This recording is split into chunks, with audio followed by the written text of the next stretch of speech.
Bawat mo'y tagumpay na nagdiriting. Ang bituin at araw na kailan pa may di magdidiin. Tumanang araw na wala ating pagsilang. Gaya natin sabi mo, mawawag ang desaya na hanggang marami.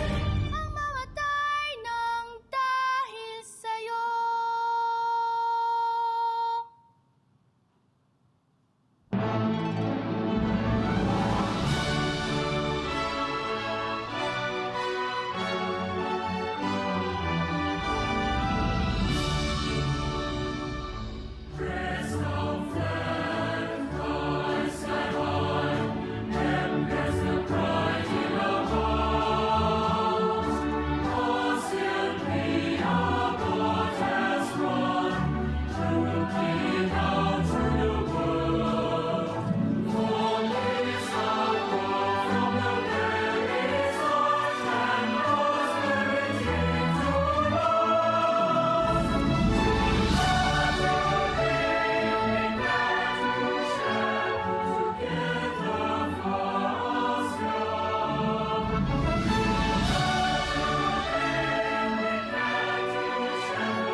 You may now all be seated.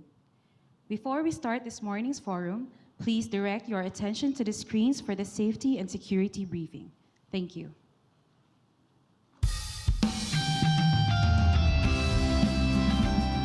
Good day, distinguished delegates.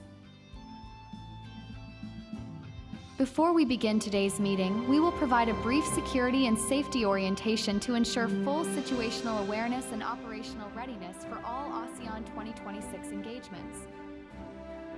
Please take a moment to identify the emergency exits, evacuation routes, and assembly areas designated for this meeting.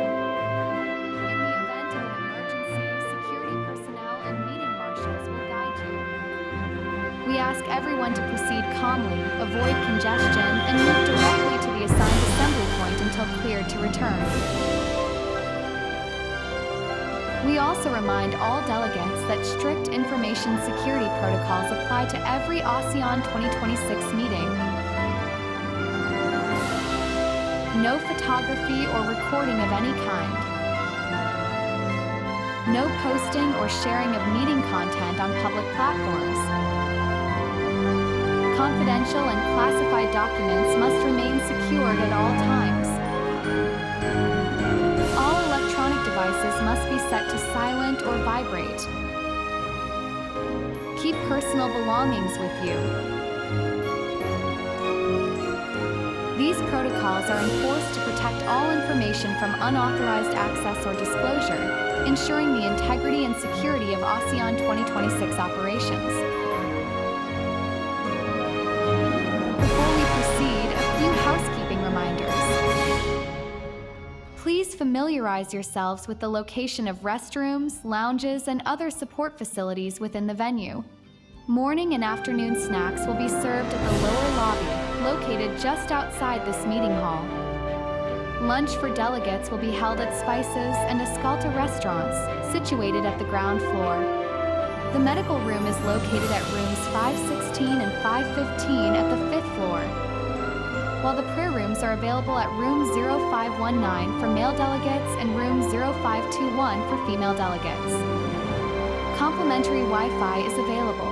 Access QR codes or login details are provided in designated areas. If you need any assistance, feel free to approach our conference officers in the area. They'll be glad to assist you. Thank you for your cooperation, and we wish everyone a smooth, secure, and productive meeting ahead.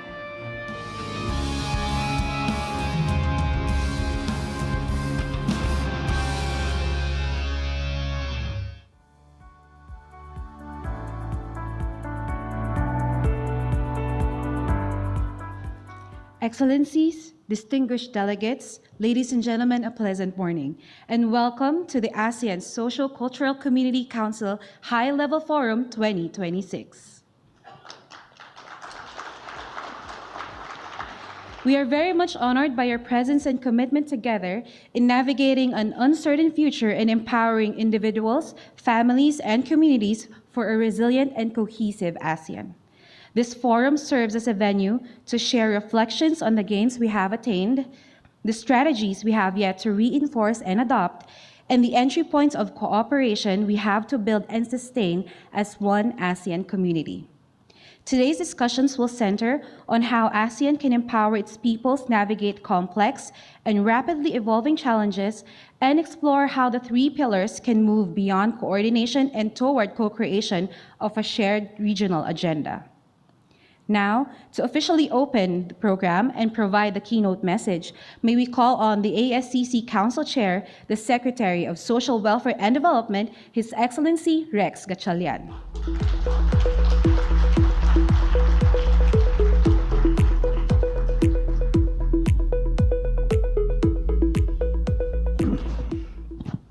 Excellencies of the ASEAN Socio-Cultural Community, members of the Diplomatic Corps, development partners, youth and student delegates, friends from the academe and media, esteemed guests, ladies and gentlemen, good morning.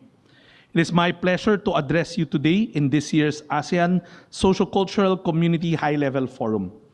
We truly see the value of sustaining the conduct of this activity, building on the successful leadership of Malaysia from last year's hosting. Having the platform to bring together leaders of ASEAN member states in front of local audience to highlight the commonality in the work that we all do and showcase the initiatives we undertake.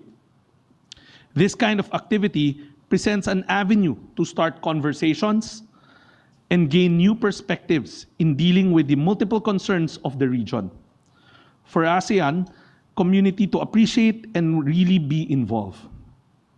At the heart of our commitments and priorities lies one fundamental principle: the quality of life of our peoples. Every economic policy we shape and every intervention we implement directly influences the living conditions of the poor and sectors in vulnerable situations. However, challenges continue to threaten the day-to-day situation of our populations, making it difficult to change the tide of present-day circumstances. Excellencies, ladies and gentlemen, we are at a complex crossroads, dealing with multiple and intersecting crises that greatly hinder the enjoyment of the rights of our people. Inequalities are unfortunately widening, not by design, but by circumstances. The effects of climate change have become today's reality. This is further complicated by economic loss, where Asia was tagged as the most disaster-hit region, from weather and water-related hazards. Reports also showed that world temperatures are expected to increase by 1.5 degrees Celsius and a temperature all over pre-industrial levels during the next 20 years, potentially putting more people at risk or more extreme heat waves, longer monsoon seasons, and the rising droughts. These will certainly have a domino effect and cost, if not worsen, displacement, food insecurity, and poverty. Our interventions and systems are expected to be put to the test during these trying situations, considering that current capacities of our social protection systems are held back by persistent gaps in coverage, adequacy, and financing.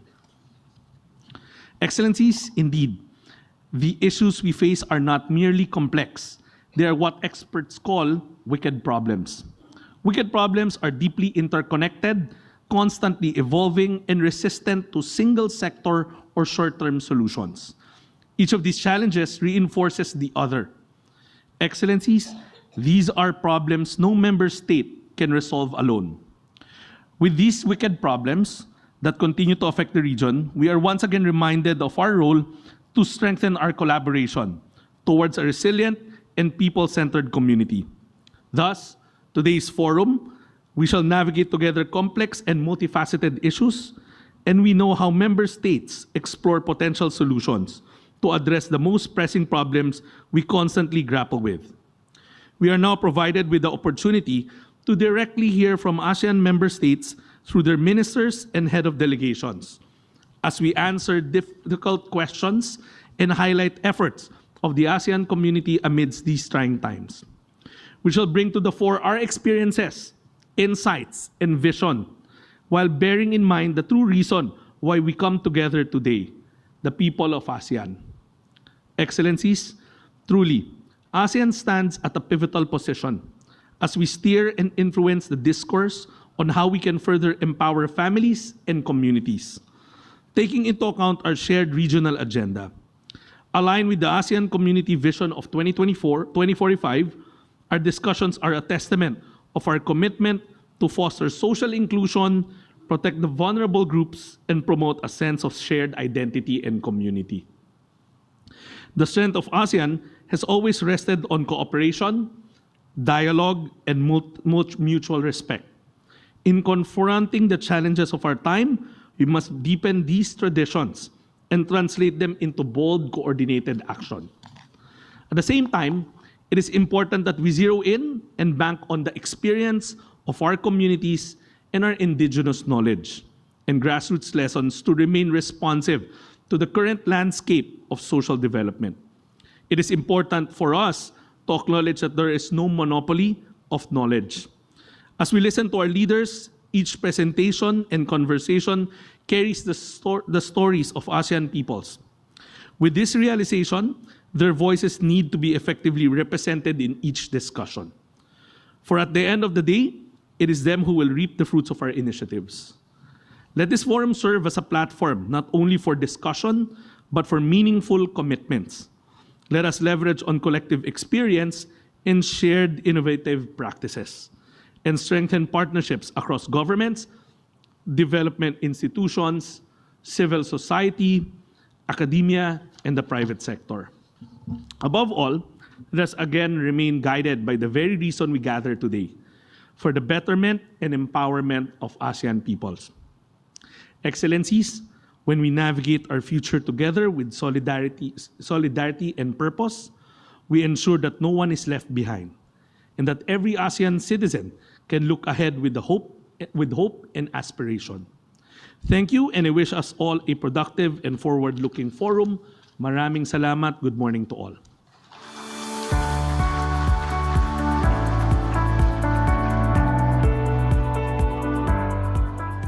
Thank you for your message, Excellency. Now, we move on to the first of the two high-level panel discussions, Empowering ASEAN People.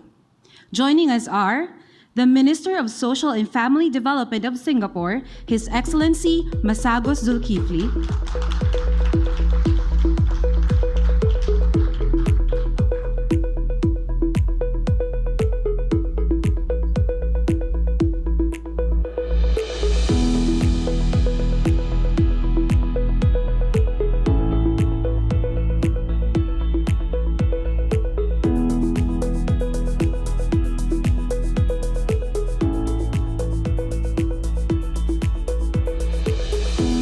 the Minister of Culture, Youth and Sports of Brunei Darussalam, His Excellency Dato Seri Setia Awang Haji Nazmi bin Haji Muhammad.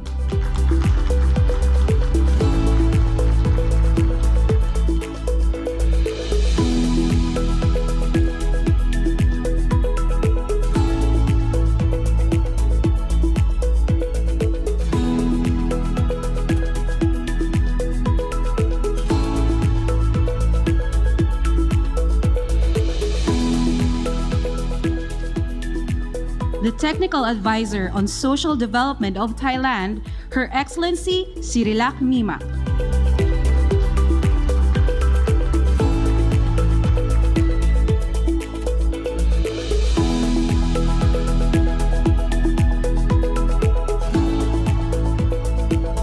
The Secretary of State of the Ministry of Education, Youth and Sport of the Kingdom of Cambodia, His Excellency Ong Borat.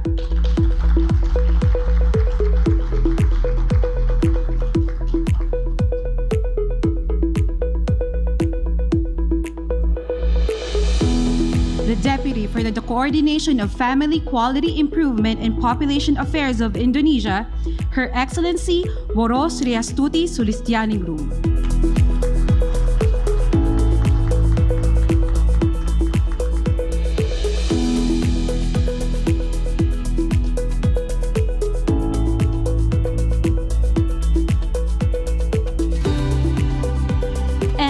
Deputy Minister for Culture and Tourism of the Lao People's Democratic Republic, Her Excellency Lalani Fomavongsa.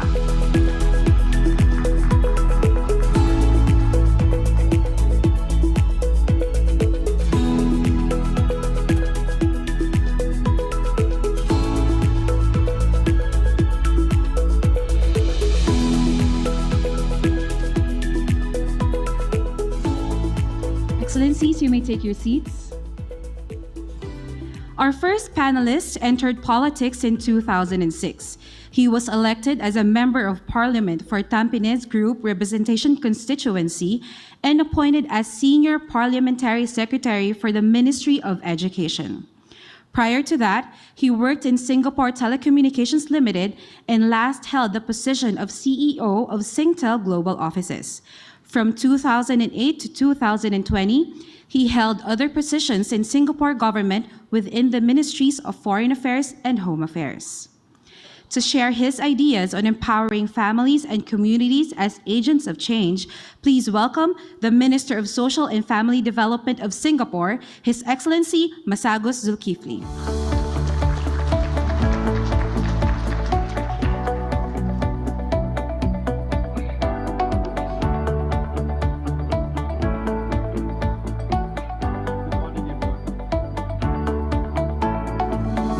Good morning, everyone. Can you hear me? Okay. Thank you very much for having us here to share our perspectives on the issues that our sector face, both as a country as well as a region. Let me share our perspective in Singapore. Next slide, please.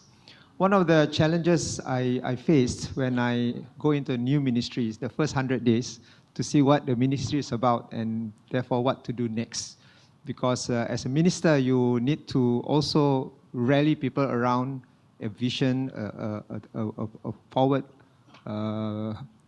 thinking, so that we are improving and doing something better. Is not just different. And as I see the landscape in Singapore, the social sector, which our ministry leads, is variegated. Most of the work is done by what you call here NGOs. In Singapore, we call them social service agents. And also, there are many other sectors that are involved, players, including corporates, including other agencies, other government agencies that are somehow overlapping, but also need to work with one another. And therefore, putting it together is important for us to put everyone on the same page so that we are aligned, we are not falling over one another, especially those in the people sector, because they have their own strengths, they bring a different perspective. Yet, if we are not aligned, we cannot achieve the things that we want to do as a nation. So what we have decided to do is to work together, and we came up with what we call the 4 pillars upon which, or the 3 principles upon which we guide ourselves in the work we do, so that we are aligned. Firstly is to be family-centric. That means look at the family as the basic unit of society. Because, and this I think applies to all of us here, family being the most basic unit in society, because we see that in our society, if the family doesn't function, the country will end up also weak. And on the other hand, if the families are strong, we will have a situation where the countries too will be strong, because they produce individuals not just with the education the country gives, but with the values that they bring with them. Secondly, we approach it also in the work that we do. We get everybody to look at how do we approach supporting families from the point of the strengths-based approach. To just give an illustration, people who that we have to deal with who may have violent tendencies toward their families. There are many ways to approach this. One way is to look at how do you address their weaknesses, like anger management. But instead, we think that it is better to look from the strengths-based approach, meaning look at what strength they bring to the family. What are they contributing to the family, with their self-worth, rather than looking at what they are bad at and to improve them, but what they are good at and to contribute to the solution. Thirdly, being proactive and being upstream. We used to be like many societies, we prefer people to come to us when they have trouble, and then we are ready to meet them. But we also see that by the time they come to see us, the trouble is so difficult to resolve, and in fact, almost intractable.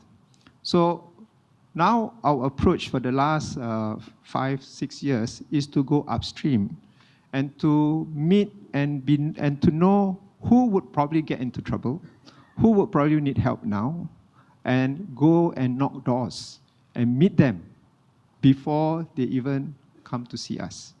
And this is one way too for us to identify the kind of support possible for them to know these are available when you need them, rather than trying to navigate where to get this help. And then finally, like I mentioned just now, it's a whole of society effort. No government can do anything to uplift society alone. We need to work with everybody. Like I mentioned, other agencies in alignment, the SSAs or NGOs, as you mentioned them, the corporates, and finally also even the academics in our Institute of Higher Learning. Now, having put the framework together, what we have decided to do also is to work on what I call the 3 Cs, the modalities of how we're going to achieve them. Firstly is to collaborate. And while we have a framework, if we can't collaborate, we can't move anywhere. Collaborate means we also recognize each other's strength, what we can do and how we can do together. And collaborating includes bringing all the parties on board, agreeing what are the big rocks that we need to move, and then doing it together in coordination. And agreeing even principles like family is where we should start and end. Things like that. So collaborating and bringing all the agencies together, whether they are government agencies, whether they are SSAs, NGOs, even corporates. Corporate financing, for example, funding, they do fund a lot of the charity work that NGOs do. But sometimes we have 2 problems. Number one, the funding is one time, and then it's not sustainable because the work needs to be done for some time. Secondly, the amount may not be appropriate to what the corporates are giving, and they have to go to many corporates to basically fund their programs. So what the government does is also to help match what the NGOs need and how the corporates are supposed to get the most impact from the funding they do. So we have set up for the corporates what we call the Sustainable Philanthropy Framework, where not only do they know where the money is going, they also commit to do it for a longer term. And thirdly, the NGOs themselves need to report the impact of the funds that they get. So it is not just a good-hearted CSR giving the money and then reporting that I've given so much money, but also reporting to the stakeholder, this is where the money went and the impact that it makes in about 3-5 years' time. And then at the same time, going to the last column, we also believe that as much as we need to collaborate within our country, we do need to cooperate outside our country. So cooperating with countries in ASEAN, even in the Middle East, where we have common value system, like where the family is important, and building the body of knowledge, and whether this is something that governments do together, or NGOs can do together, even experts and practitioners coming together in forums like conferences that we have been, we try to put these stakeholders together to make relationships as well to contribute ideas into building this body of knowledge for all of us. Cooperation also means that we need to get the IHL, the researchers in the various universities coming together to call it data research, which will be richer than if we just do it in one country. And then finally, co-creating. Co-creating also in today's context it means for us, and I suppose for many of us now, the impact of what we can do with AI. Because AI gives a big promise for a big leap for this sector. I was in Qatar recently, and they too have also moved very far forward in the use of AI in adopting AI in their solutioning for their clients. One of the examples I saw was a simulated setup of a fuselage. I mean, sitting in the Qatar airline, where a mother will sit with a child who is autistic for, say, 6 hours, because that's what they will need to go to a place, a destination. And cameras are watching and looking at behavior of the child and how the mother deals with the child, and to know when the trigger happens, what to do next. And that's being recorded and being learned through machine learning. And they hope that they can help parents bring children who have autism on long trips, and to help this learning in that technology. It's not there yet, but these are the kind of efforts that countries and agencies do, and have a promise of getting better quality of life for their clients. So I will stop there and let my other colleagues to also elaborate on the initiatives in their countries. And I thank you very much for your attention.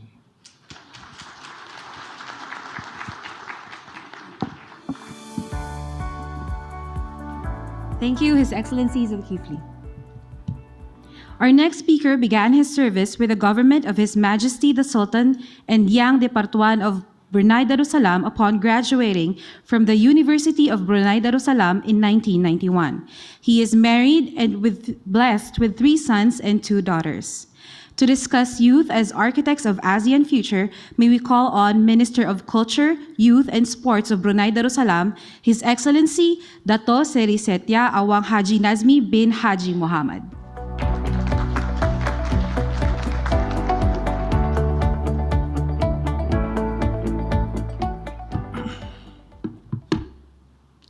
Thank you very much. Let me first, at the outset, express my appreciation to His Excellency Secretary Rex Gatchalian, the Secretary of Social Welfare and Development, as this year's current SCC Chair 2026, for being kindly enough having us in this high-level forum this morning. I'm here to speak about the youth. Well, my team have prepared me a list of points to ensure that I shall not veer from the topics. But let me first say a few points. One is youth. Today's youth is definitely different from the youths of my time, my generation. Today's youth are very technology savvy, and I must say impatient. Today's youth are the leaders of tomorrow. So whenever I sit down with my family for the family dinner, I have 5 youths in front of me. So it's becoming increasingly a nightly dialogue with the youth. The same messaging, the same sentiments that I shared with my children are the same sentiments that I shared with the youth of Brunei, as I'm the minister in charge of youth. There are no differences. I treat them as they are my children as well, and the same messaging I shared with them. Why do I say youth is impatient? I think the environment that we live today allows youth to create, to be innovative, and to develop their own different set of thinking, unlike us, the old schools. But the leaders of tomorrow, what is certain for us, we have to pass the baton to the new leaders of tomorrow, i.e. the youth. I always liken it to a 4x4 relay run competition. For those of you who might not be aware, the 4x4 involves 4 athletes passing the baton after one another. Now, passing the baton to the next runner is not as simple as what we saw on TV, how the baton was passed. It was practiced almost daily. There is a technique to pass the baton, and there is a technique to receive the baton. The minute you are impatient, or the minute it is not done correctly, the baton will drop. What happened? You lose the race. So the key is timing, when the right time to pass the baton, and how the baton is accepted, and how the baton is passed. So when I do my nightly dialogue with my children, I always use that as an example. And the energy is with the youth. The innovation is with the youth of today. But the wisdom and experience lies with generations, the earlier generations. And to succeed going forward, there has to be an understanding, a cooperation, a collaboration, so that the baton is passed nicely to the younger generation and take up the leadership of tomorrow. Now, I think this is very, very important, regardless whether you are addressing the youth in our respective countries or we are addressing the youth in the ASEAN region as a whole.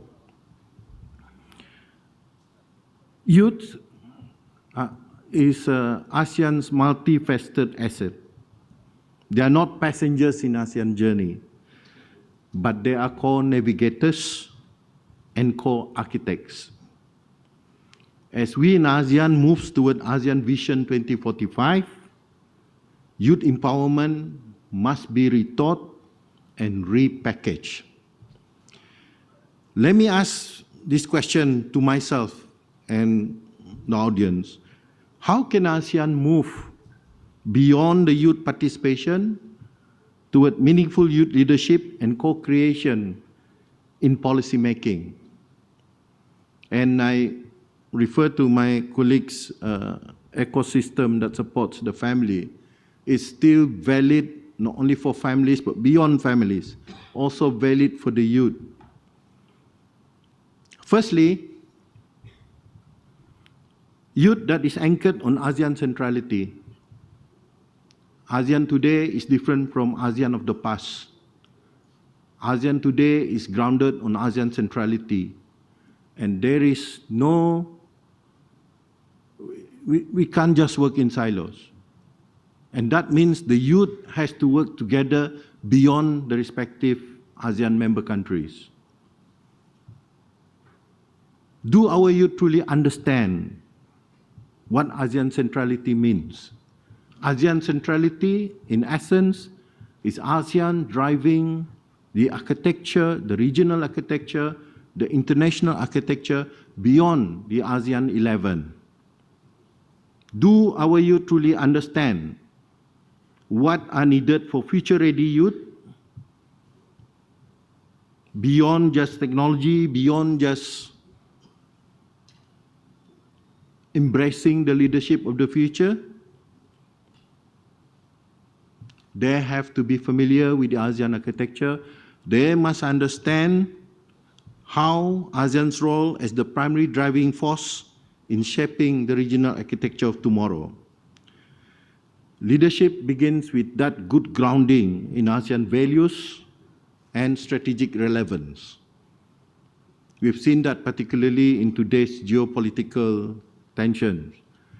A slight misunderstanding of the culture and identity of the people will lead to geopolitical tensions, something which nobody would like to see. Secondly, youth has to have that outward-looking approach. Currently, a lot of existing platforms, ASEAN Youth Forum, ASEAN Youth Dialogue, interfaces with ASEAN leaders. not only ASEAN leaders, but even other forums like APEC, like G20 and so forth. In order to utilize this mechanism, we need to build a generation of youth that actively interact with the global communities, responding to global issues. ASEAN will serve as a springboard for the youth. It must empower the youth to operate confidently beyond the regional boundaries. Thirdly, youth that delivers. They have to evaluate and strengthen the current youth activities programs currently ongoing. We have to understand the respective ASEAN member states' unique circumstances. At the same time, try to embrace the youth with an outward-looking approach so that youth of today not only collaborated within the boundaries of ASEAN member states, but beyond the ASEAN member countries itself, meaning collaboration, co-creation, and cooperation among the youths of tomorrow is very much important. Now, all these are not the sole responsibility of ASCC alone. We need to avoid that silo mentality and adopt a very coordinated approach. So IPSC and AAC pillars should take more active role. Just to share with everyone, in ASEAN we have 3 pillars: the political pillars, the economic pillars, and the social pillars. Now, youth doesn't belong in one pillar only. It cuts across all the 3 pillars, be it political, be it economics, be it social. And for the youth to embrace that leadership of tomorrow, they have to be very familiar with this architecture. And they ought to be given the chance to interact in policy making, to take part in policy making in all the 3 pillars. Beyond 2025 means the youth of today must comprehend cross-cutting issues, the complex geopolitical tensions, the technological disruption, and the environmental threats. So we should explore establishing youth ambassadors of ASEAN, rooted in ASEAN's values and extensions of ASEAN centrality, leveraging the distinct experiences and knowledge across the 3 pillars and even beyond. Question 2, what investments are needed to equip ASEAN youth with the skills, values, and opportunities to lead in a rapidly changing world? Who are our youth today? I've answered that. Every generation shaped by its own unique context. What do they need? Today's realities include AI-driven, as mentioned by my colleague, AI-driven automation, climate volatility, and shifting labor markets. So what does ASEAN need?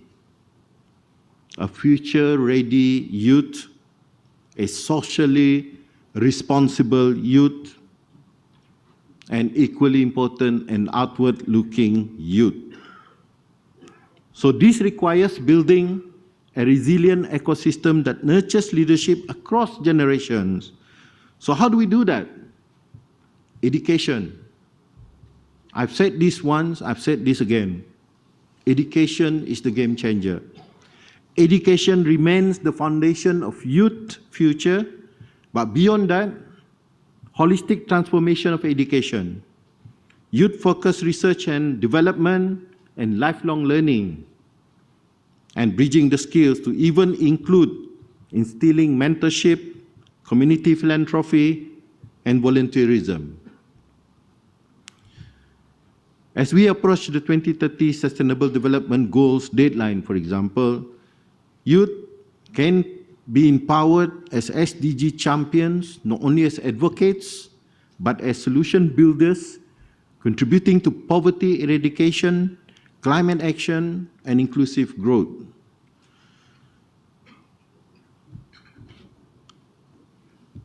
Third question, how can culture, sports and creative spaces be leveraged to strengthen youth identity, resilience and regional solidarity?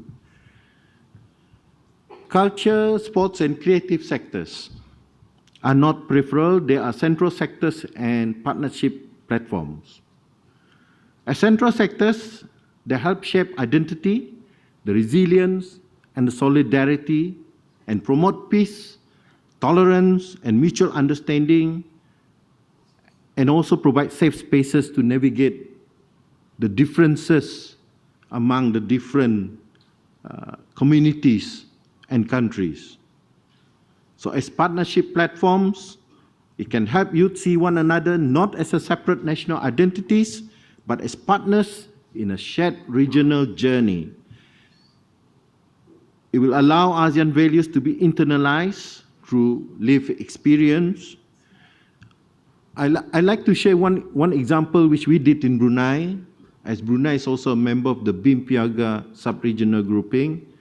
What we recently did was we bring in together the youth from Sarawak, from Sabah, and from Kalimantan, Indonesia, and bring them together with the youth from Brunei as well.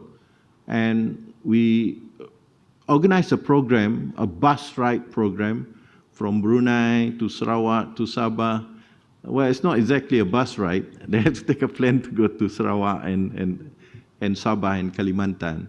But what's most important in that program is bringing them together to sit down in a room like this and engage in a dialogue and interactions in terms of how they can collaborate, how they can co-create, and how they can cooperate going forward, whether collaborating in the area of economic activities, business activities, collaborating in social activities, and even to enhance the understanding of one another.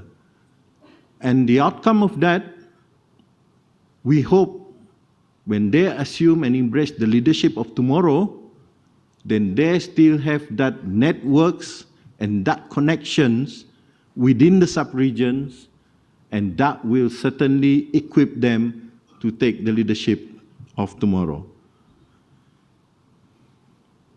Moving forward, ASEAN must institutionalize youth engagement across pillars, ensure visibility of policy impacts, create pathways that link youth ideas to opportunities. The youth are not waiting for the future to arrive. They are already shaping it. So our responsibility is to provide the structure, provide the trust, and provide the opportunity that allow them not just to participate, but to lead. So let me end my talk, and thank you very much.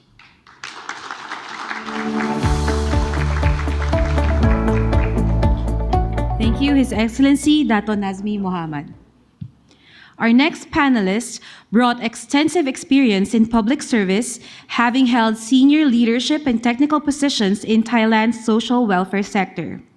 Her work contributed to strengthening social services, promoting inclusive policies, and advancing evidence-based approaches to social development at the national level. She actively supports Thailand's engagement in ASEAN and broader regional platforms, contributing expertise on human development, social protection, and community-based initiatives. To discuss empowerment through social protection and human dignity, let us call on the Technical Advisor on Social Development of Thailand, Her Excellency Sirilak Mimak.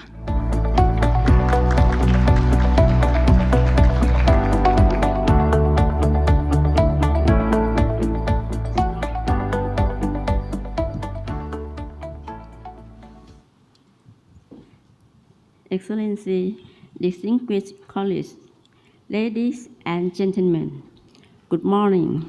Please allow me to begin by conveying my sincere appreciation to the Department of Social Welfare and Development, Philippines, as chair of the ASEAN Socio-Cultural Community for continuing this ASCC High-Level Forum in 2026. It's my great honor to join you today to share Thailand's perspective on empowerment through social protection and human dignity. Today, social challenges are becoming closer to people's daily lives and more complex. In Thailand, we are facing persistently high household debt, incomes that do not keep pace with rising living costs, and the growing phenomenon of two-generation households, where older persons must care for young children in place of working-age parents.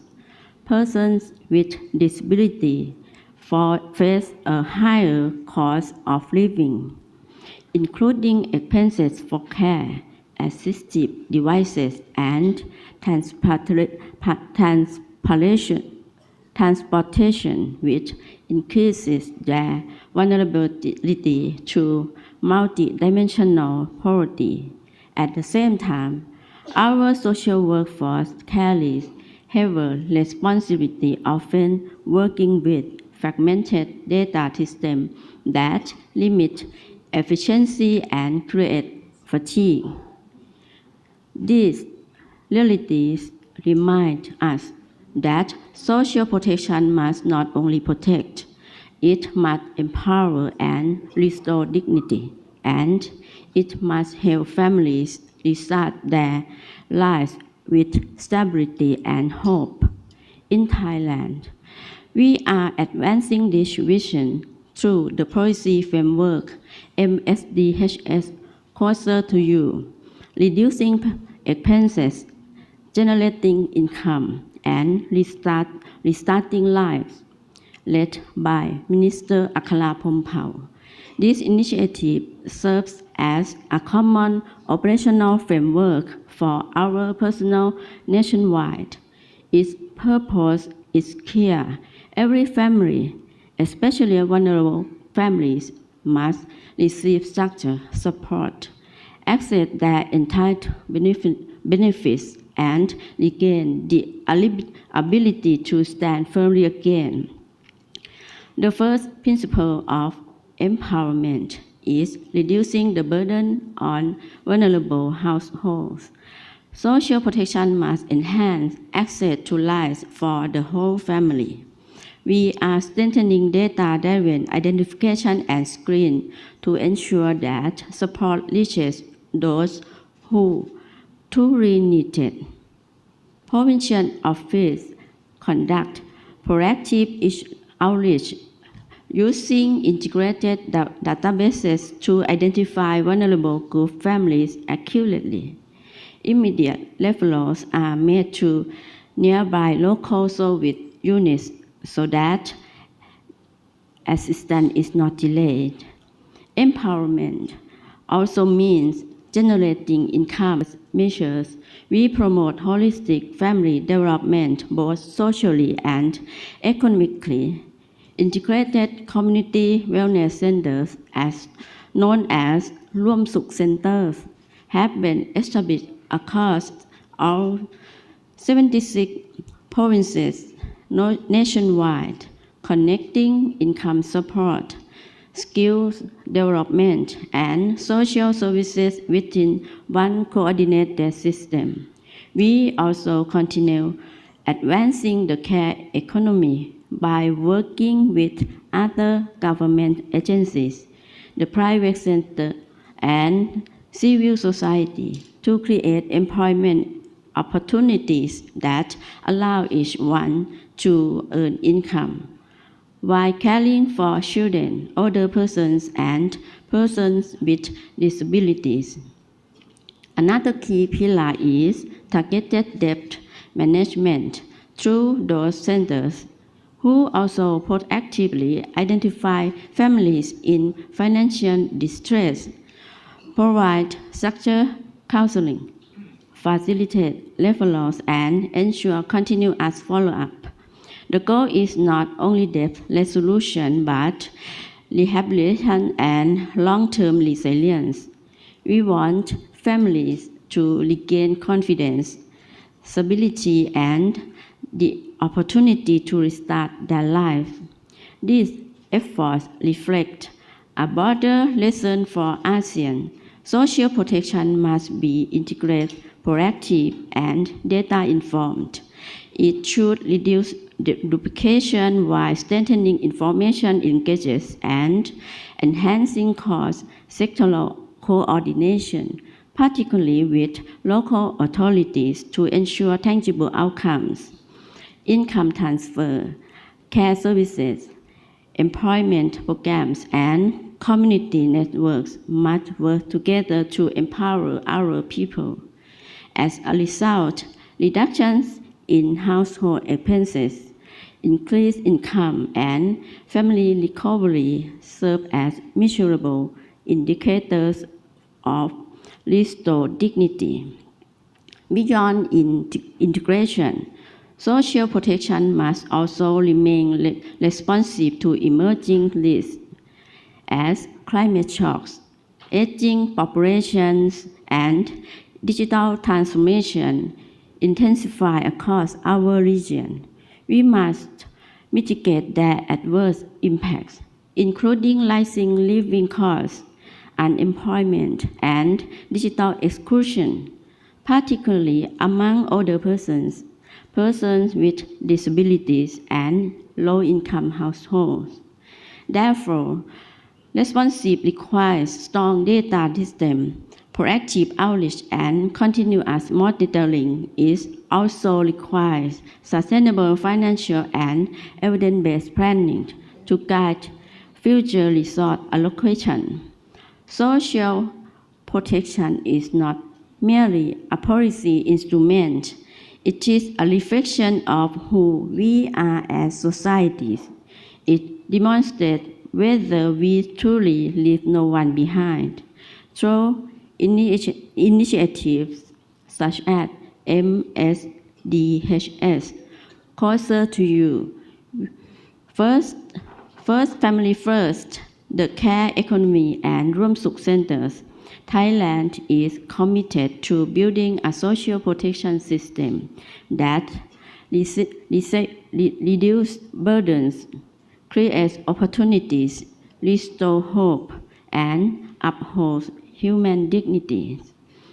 Let us work together within ASEAN to strengthening integrated and future-ready social protection system that honor the dignity of every human being. Thank you.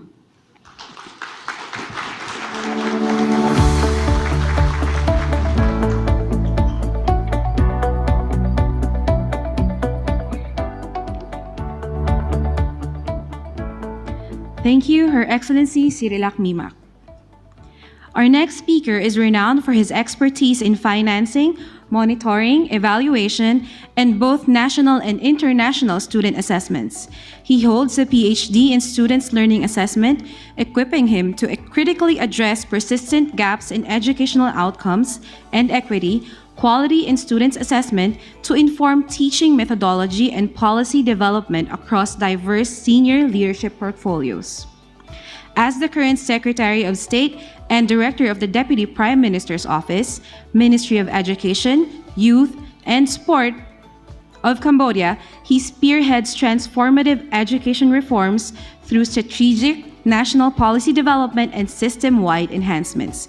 To provide us with future-ready learning for human empowerment, please welcome His Excellency Ong Borat.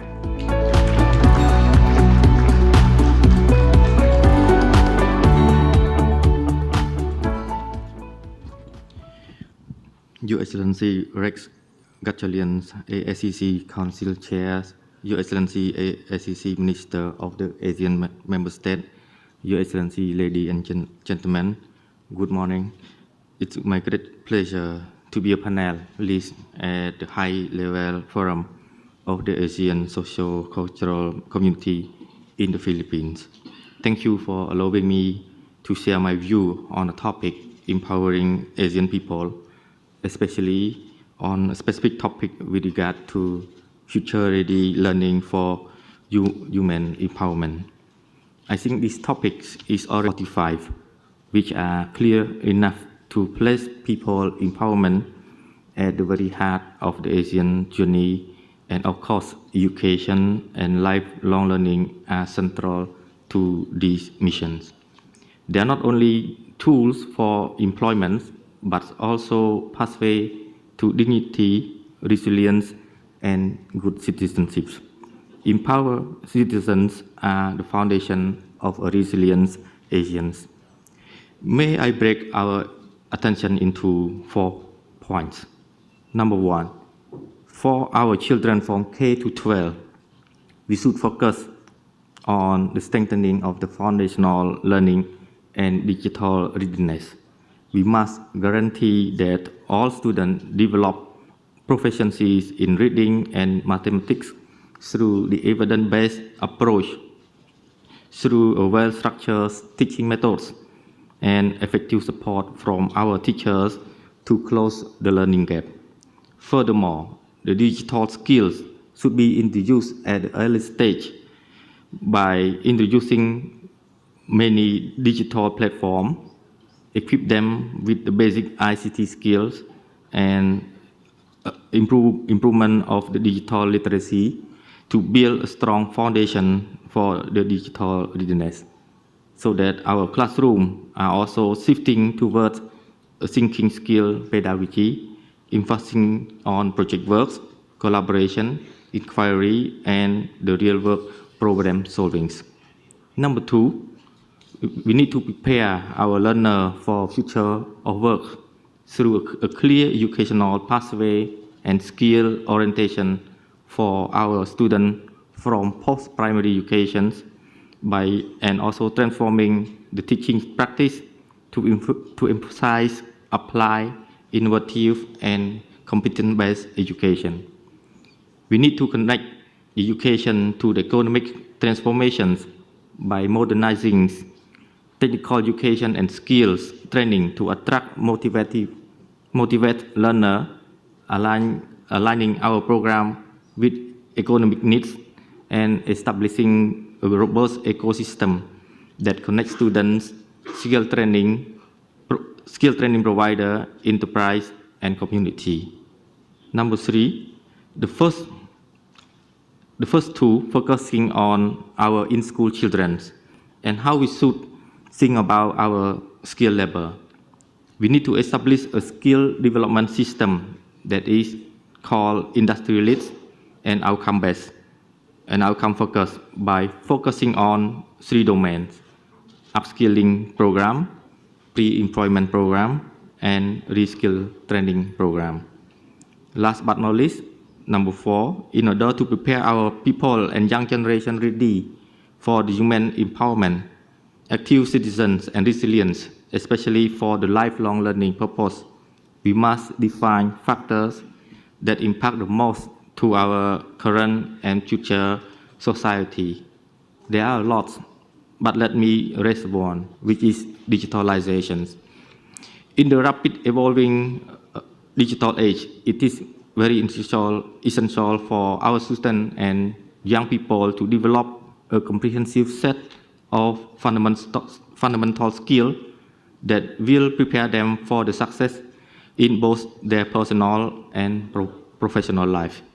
These skills encompass a range of competencies that help navigate the digital landscape effectively and responsibly. Let me bring some of the key skills which are necessary for striving in the digital age. Number 1, digital literacy. The understanding on how to use digital tools and platforms is very essential. This includes the proficiency in using computers, smartphone, software application, and the internet.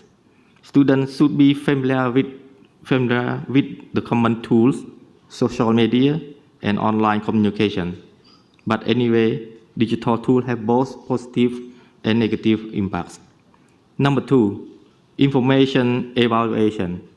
With the vast amount of information available online, the ability to critically evaluate the source for credibility, accuracy, and relevance is crucial. Students should learn to differentiate between reliable information and misinformation. Number 3, cyber security awareness.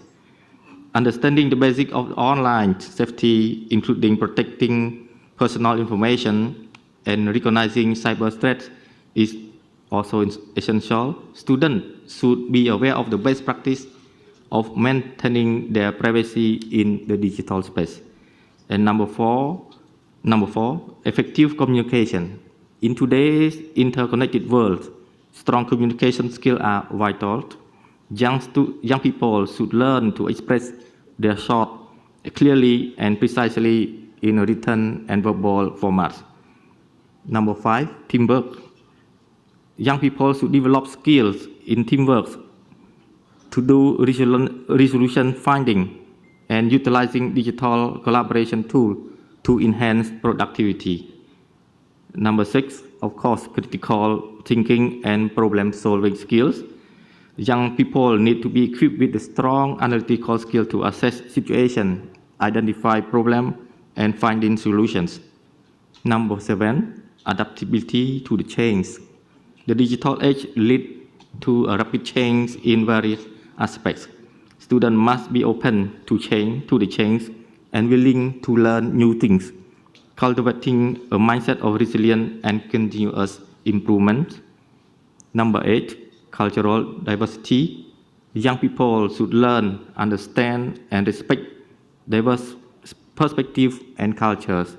Students should develop cultural competence and empathy. Last but not least, self-management and time management.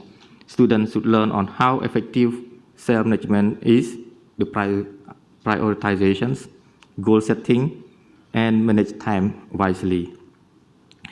What I just raised are the soft and fundamental skills which will empower students and young people to navigate the complexity of the digital age effectively. As they grow into a responsible digital citizens, this competency will serve as a strong foundation for both personal development and professional success. With our collective commitment, education and skill training transformation must begin with strong governance and accountability. Education must prioritize inclusion while responding to the labor market needs, preparing learners for the future, which require a strong focus on future-oriented skills. We must move beyond a narrow view of schooling to build a lifelong learning ecosystem. We need to strengthening TVET and work integrated learning, which is essential to bridge education and the employment. Through strengthening regional cooperations, we need to begin with building a robust platform that unifies ASEAN's education and training system. If we can develop more or maximize the performance of our regional platform, for example, number 1, the operationalizing the ASEAN-wide frameworks for the recognition of skill and qualifications, which will allow our learners and workers to move across border, enhancing mobility and competitiveness. Number 2, realizing the regional center of excellence in digital learning, innovation, and TVET that can serve as a hub for sharing best practice and enhancing quality standards. And at the same time, number 3, promoting students and teacher mobility program, which will foster cross-cultural exchange, deepen mutual understanding, and strengthen Asian identity. Together, this platform will lay the foundations for a future-ready, people-centered learning ecosystem that is inclusive and interconnected. Thank you for your attention.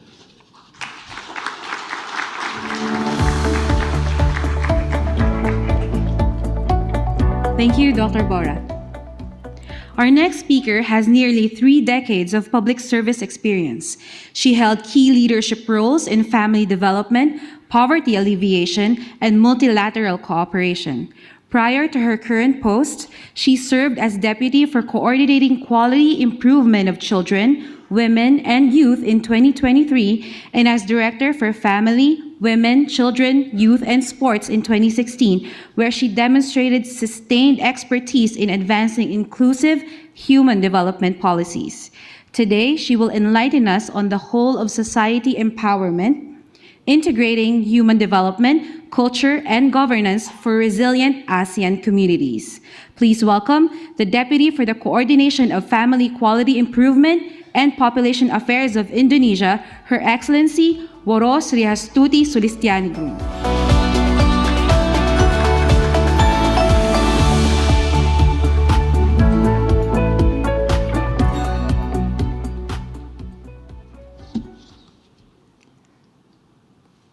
Thank you very much. Your Excellency, Secretary Rex Gatchalian, Chair of the ASEAN Socio-Cultural Community Council, distinguished Minister, Excellencies, delegates, partners, and friends. Good morning, selamat pagi, magandang umaga po. Hope that's correct. So, today I stand here not talk about my specific duty, but I will represent my office as a coordinating Ministry of Human Development and Culture. As a coordinating ministry, we have to coordinate, to collaborate, to synchronize all of the program, all stakeholders work together to achieve our priority development target. So let me share our view on whole of society empowerment. First of all, I thank the government of the Philippines, especially the Department of Social Welfare and Development, for their warm hospitality. We gather under the powerful theme, navigating our future together. This theme is a call to action. It reminds us that the future of ASEAN is a shared journey, and the success of this journey depends on our ability to empower our people for a resilient and cohesive ASEAN. Today, I want to talk about the most effective way to achieve this through whole of society empowerment. This means integrating human development, culture, and government. It means moving beyond government-led initiatives to a model where every part of society is an active partner in building our future.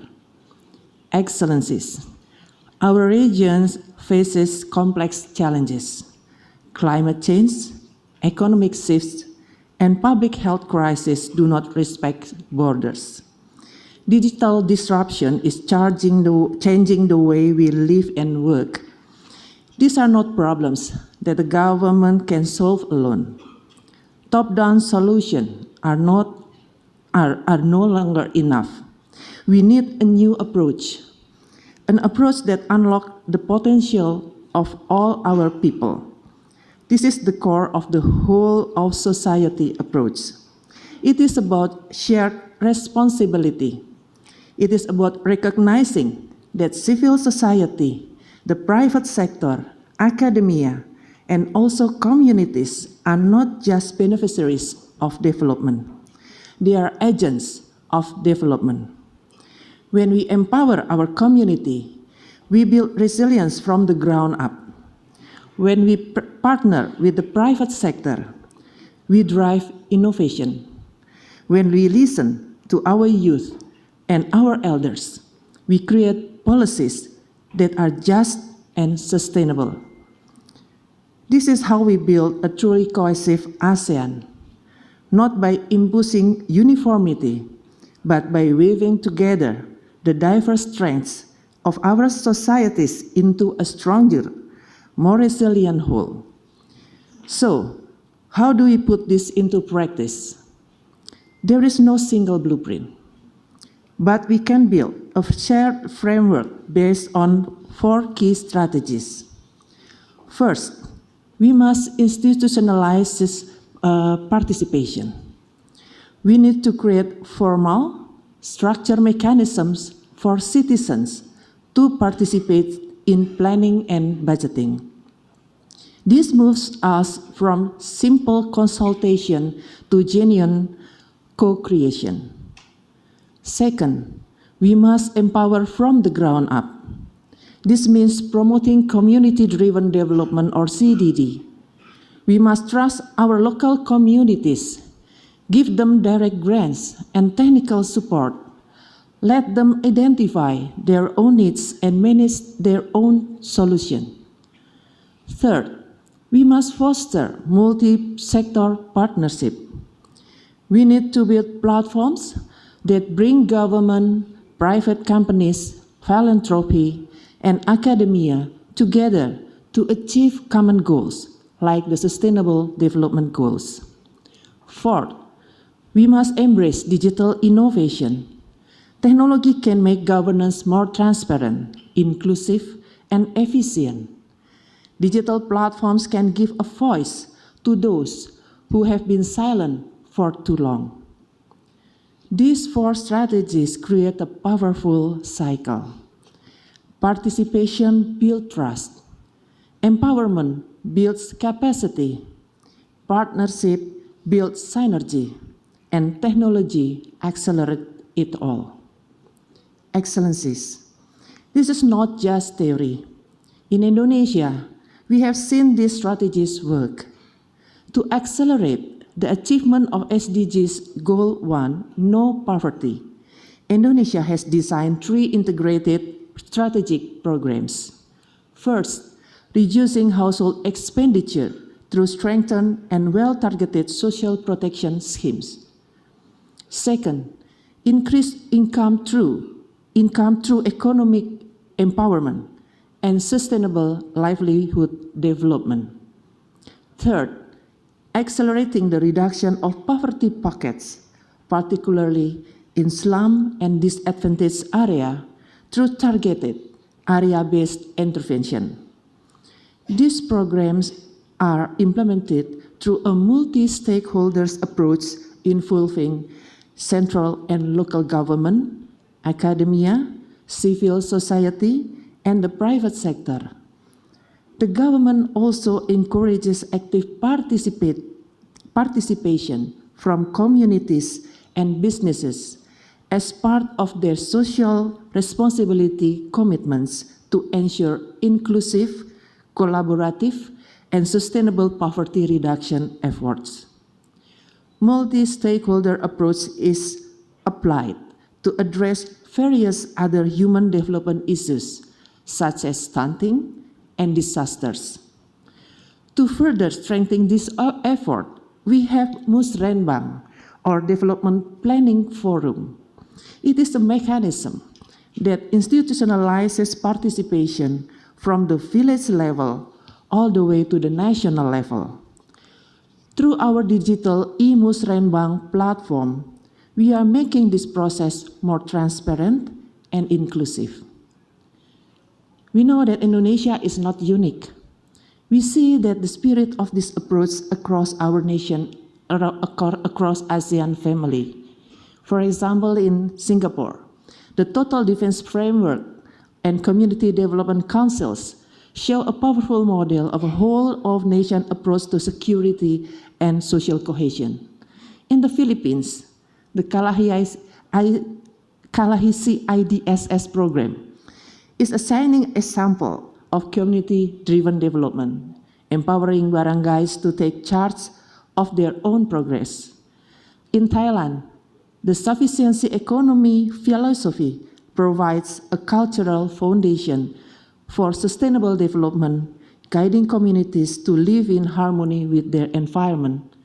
And in Vietnam, the intergenerational self-help clubs are a beautiful model of community-led social care, ensuring that no one, young or old, is left behind.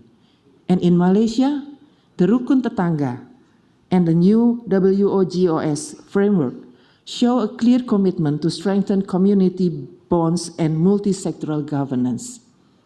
These examples prove that the whole of society approach is not a foreign concept. It's already in our ASEAN DNA. Our task now is to learn from each other and scale up these successes. Excellencies, as we move forward, we must be guided by a core principle, equity towards equality. Be sure, equality is our ultimate goal. We want an ASEAN where every person has the same opportunity to succeed. But our starting points are different. Our nation, our communities, and our people have different capacities, different resources, and different challenges. Therefore, our approach must be based on equity. We must provide support that is tailored to specific needs. We must invest more in communities that have been left behind. We must create policies that actively lift up our most vulnerable population. This is not about giving everyone the same thing. It is about giving everyone a fair chance. This principle of equity must guide our cooperation. We must share our knowledge, our technology, and our resources generously. The stronger nation must help the emerging ones. The more experienced must guide the learners.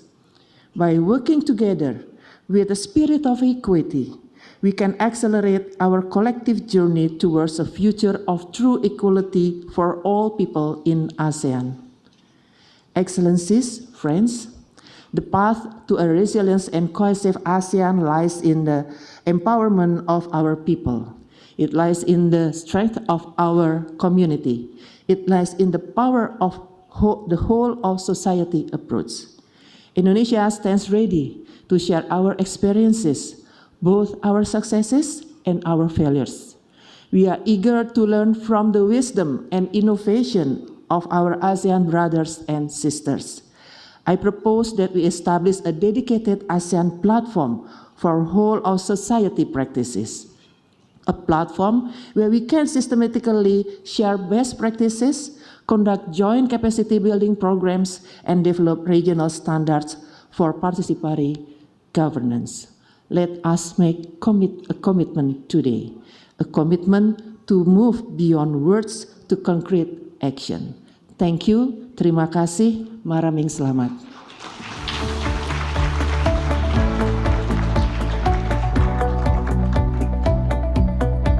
Thank you, Her Excellency Woro Sriastuti Sulistianingrum. Our next panelist has made significant contributions to the hospitality industry through various lectures and demonstrated strong leadership in tourism business management throughout her career. Additionally, she played a key role in the development and enhancement of tourism laws and regulations. Her involvement extends beyond the tourism sector as she holds a position on the administrative board of the Lao Women's Union.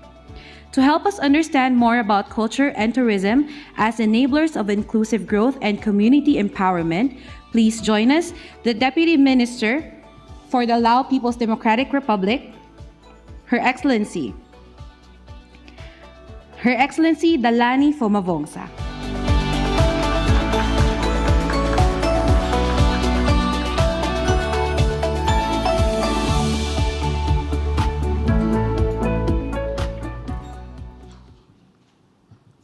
His Excellency Mr. Rex Gatchalian, Secretary General of Department of Social Welfare and Development of the Republic of the Philippines, Excellencies ASCC Council Ministers, ASEAN Secretariat, distinguished delegates, ladies and gentlemen, good morning. It is my honor and pleasure to take part in this ASCC High-Level Forum 2026 on the title Navigating Our Future Together, Empowering People for Resilient and Cohesive ASEAN. On behalf of the Lao government, I sincerely thank the government of the people of the Philippines for the warm hospitality extended to me and my delegation. As well as the excellent arrangement for today's forum. Excellencies, today's forum, Empowering ASEAN People and Cross-Pillar and cross-sectoral endeavors and partnership provide a vital platform for regional collaboration.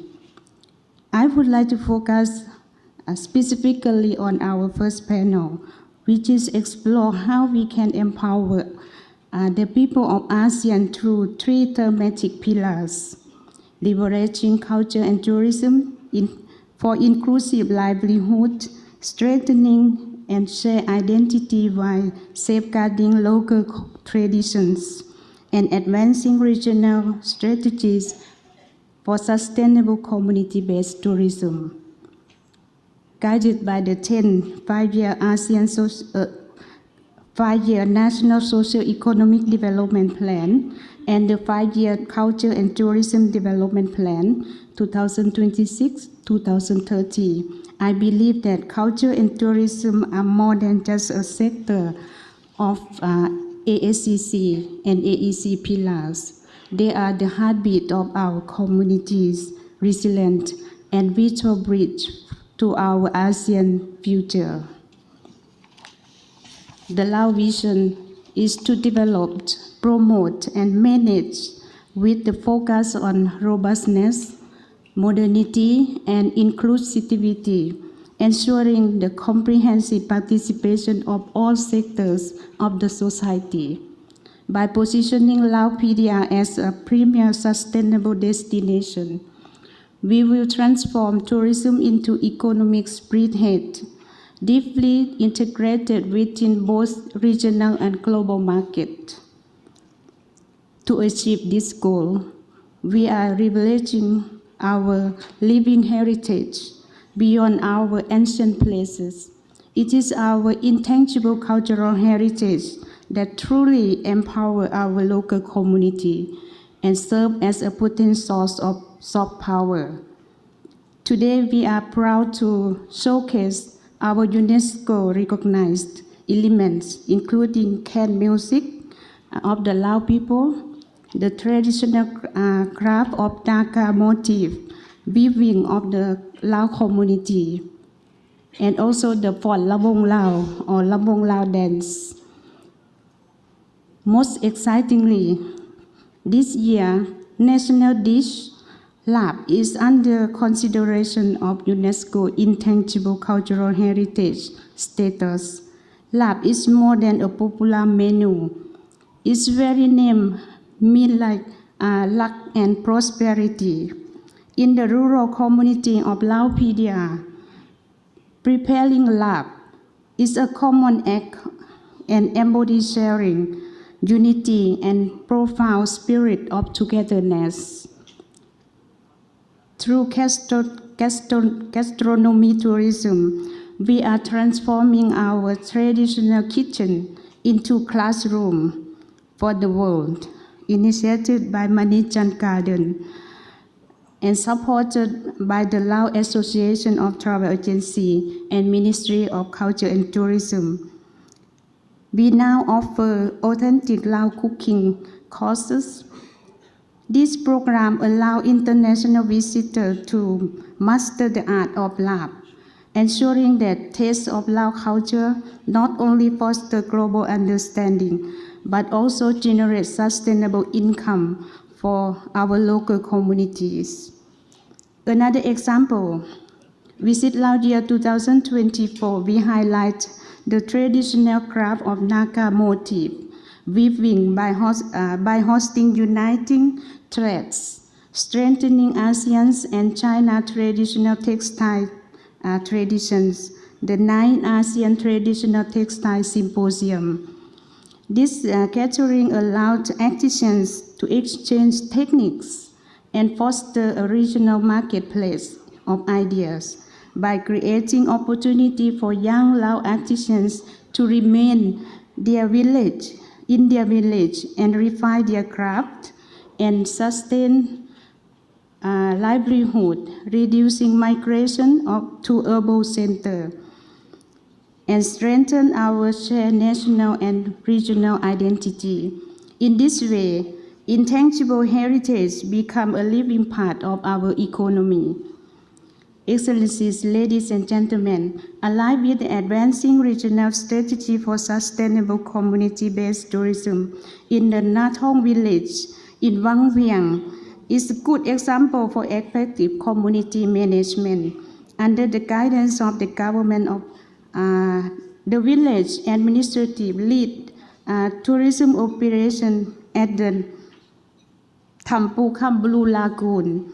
The community uses structure rotation system where all 187 households are organized into a specific service group.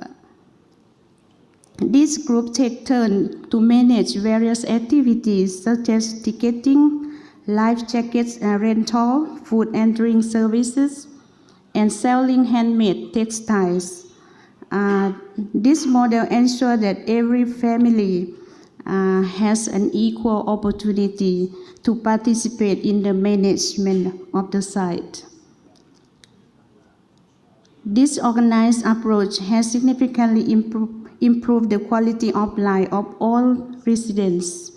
Tourism has become a stable source of income alongside farming, which dairy revenues nearly doubling in the recent years.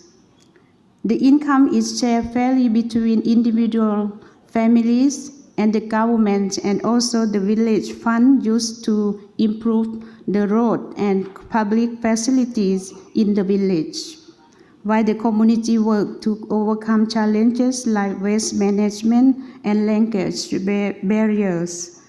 Their success is undeniable because of this strong leadership and inclusive system. Nathong Village was officially recognized by the ASEAN Community-Based Tourism Standard Award in 2023. Thank you so much for your high attention. Thank you.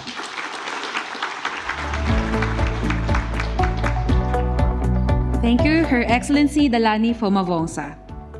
Now that our panelists are all set, I am now giving the floor to our moderator, the multi-awarded Filipina broadcast journalist and the very first UN Women National Goodwill Ambassador, Ms. Karen Davila.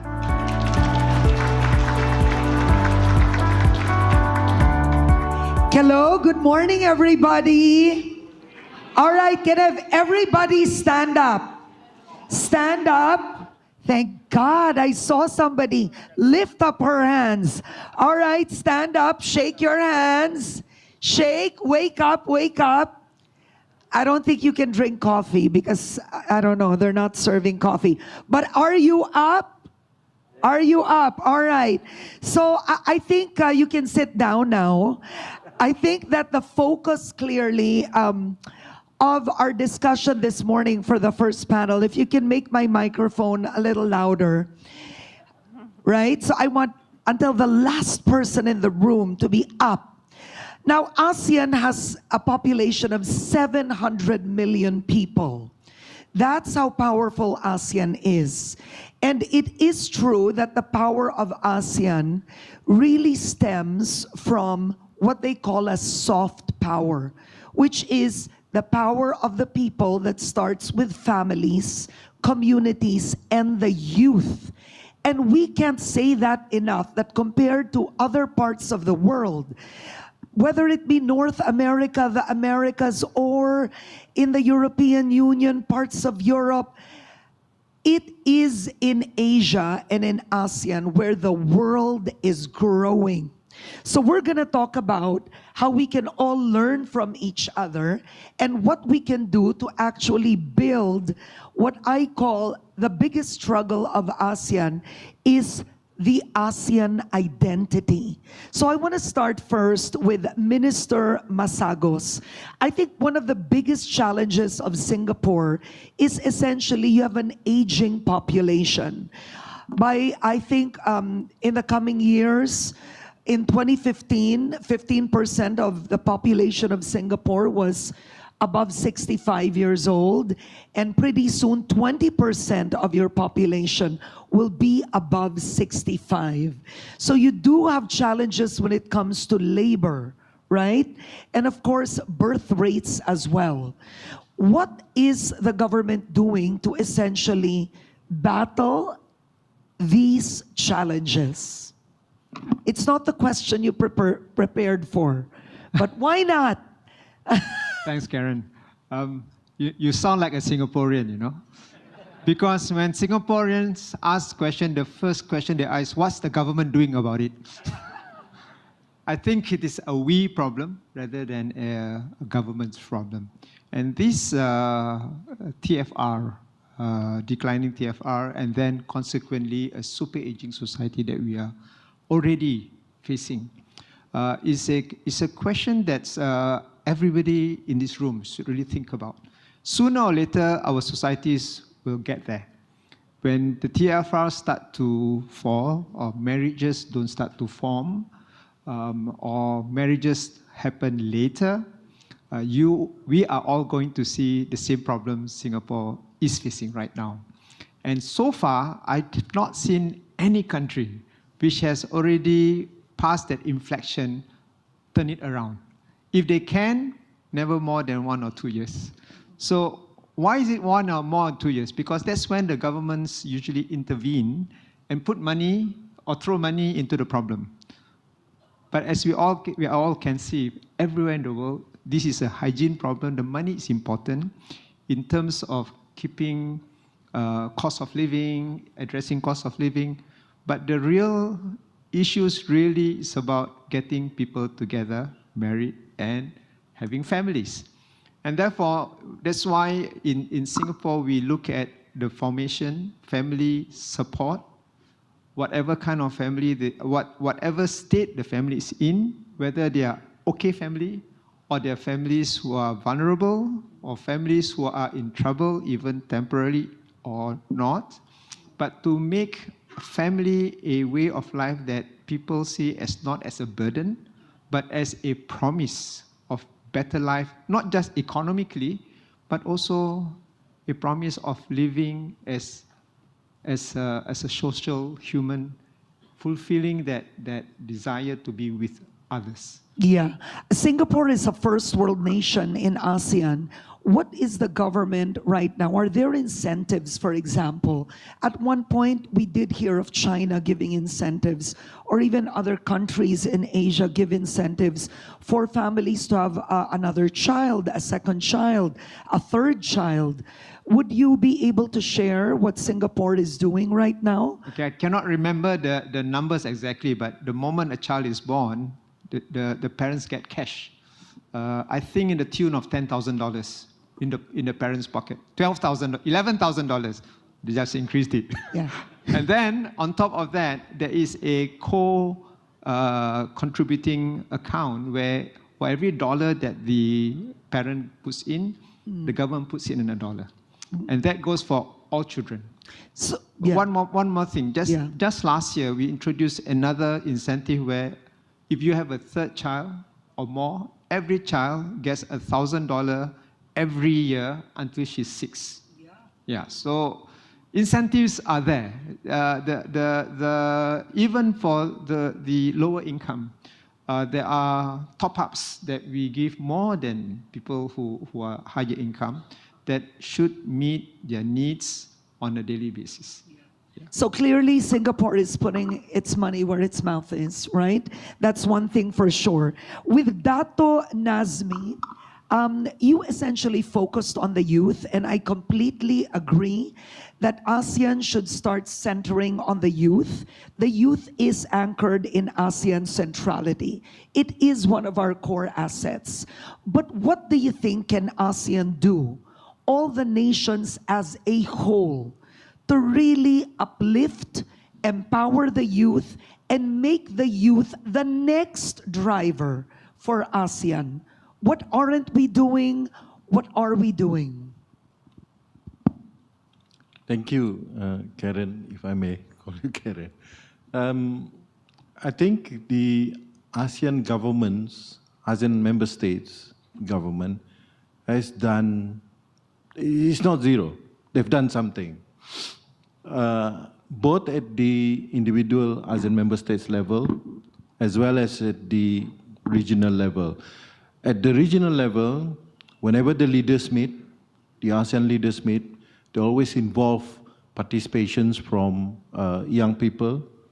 The idea is to gather feedbacks, to gather inputs in policy making, so that when the leaders actually finalize the decisions in terms of charting the direction of ASEAN as a whole, going forward together, then all the inputs and the thinking, the views and the opinions of all stakeholders, particularly the young people, are being taken into account. So that's one. At another level, which is at the individual member states, in Brunei, for example, we do also continue to organize regularly youth town hall, where the ministers and the policymakers actually engage and interact with the leaders, again, to ensure that, number one, the young people are grounded in the basis of policy making, and number two is to hear and listen what their thoughts are, what their thinkings are in terms of policies that is relevant to them, because they are certainly the beneficiaries of a good, effective policy going forward. So when you talk about the youth being in a town hall, are you talking about a national level town hall, or are you talking about towns, villages doing town halls? Brunei is a small country, so when we do the youth town hall, it's a town in itself. Brunei is a town in itself. The smallness of Brunei, so essentially, to answer your question, we are doing it at the national level. National. Yeah. Yeah. And what has changed? I mean, when you started to do the town halls with the youth, what effect did you see? Well, number one, we've seen more youths are coming out to support the government in implementing policies. One example I can share with you is during the COVID-19.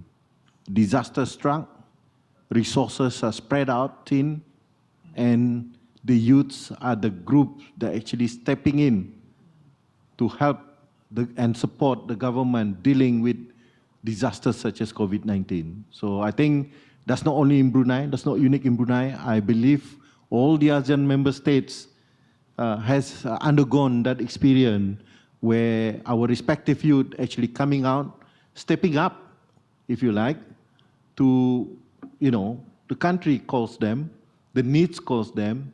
So, and I think it is that spirit that we want to shape, we want to help to shape, to help us going into the future. All right, thank you very much. And when it comes to Thailand, Madama Sirilak, you talked about essentially the struggles of many families in Thailand, families in the lower income bracket level, and that goes for many other countries, families having debt issues. And I think this is real, and it affects really how a family grows. What is Thailand doing to practically uplift and lessen the debt burden for these families in need? Thank you for these important questions. I want to present about to remain firmly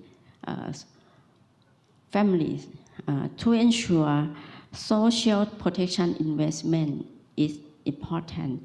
Are viewed and value as a top priority. We must to raise awareness and across all sectors, especially among the people or the lives holders and contributors to the systems. First, social protection must be reformed, not a cost, but as a long-term investment in human capital, economic resilience, and social stability. When people understand their legal rights, people can access to life. And they can plan ahead. Yes. I want to more give information, public awareness, and finance literacy is important in Thailand because many people didn't know about literacy, financial. Yes. You mean finance literacy? Yes. So you teach finance literacy? Yes. And about work together with communities, local government for access to rights, to message for the people can do something about careers. Yes.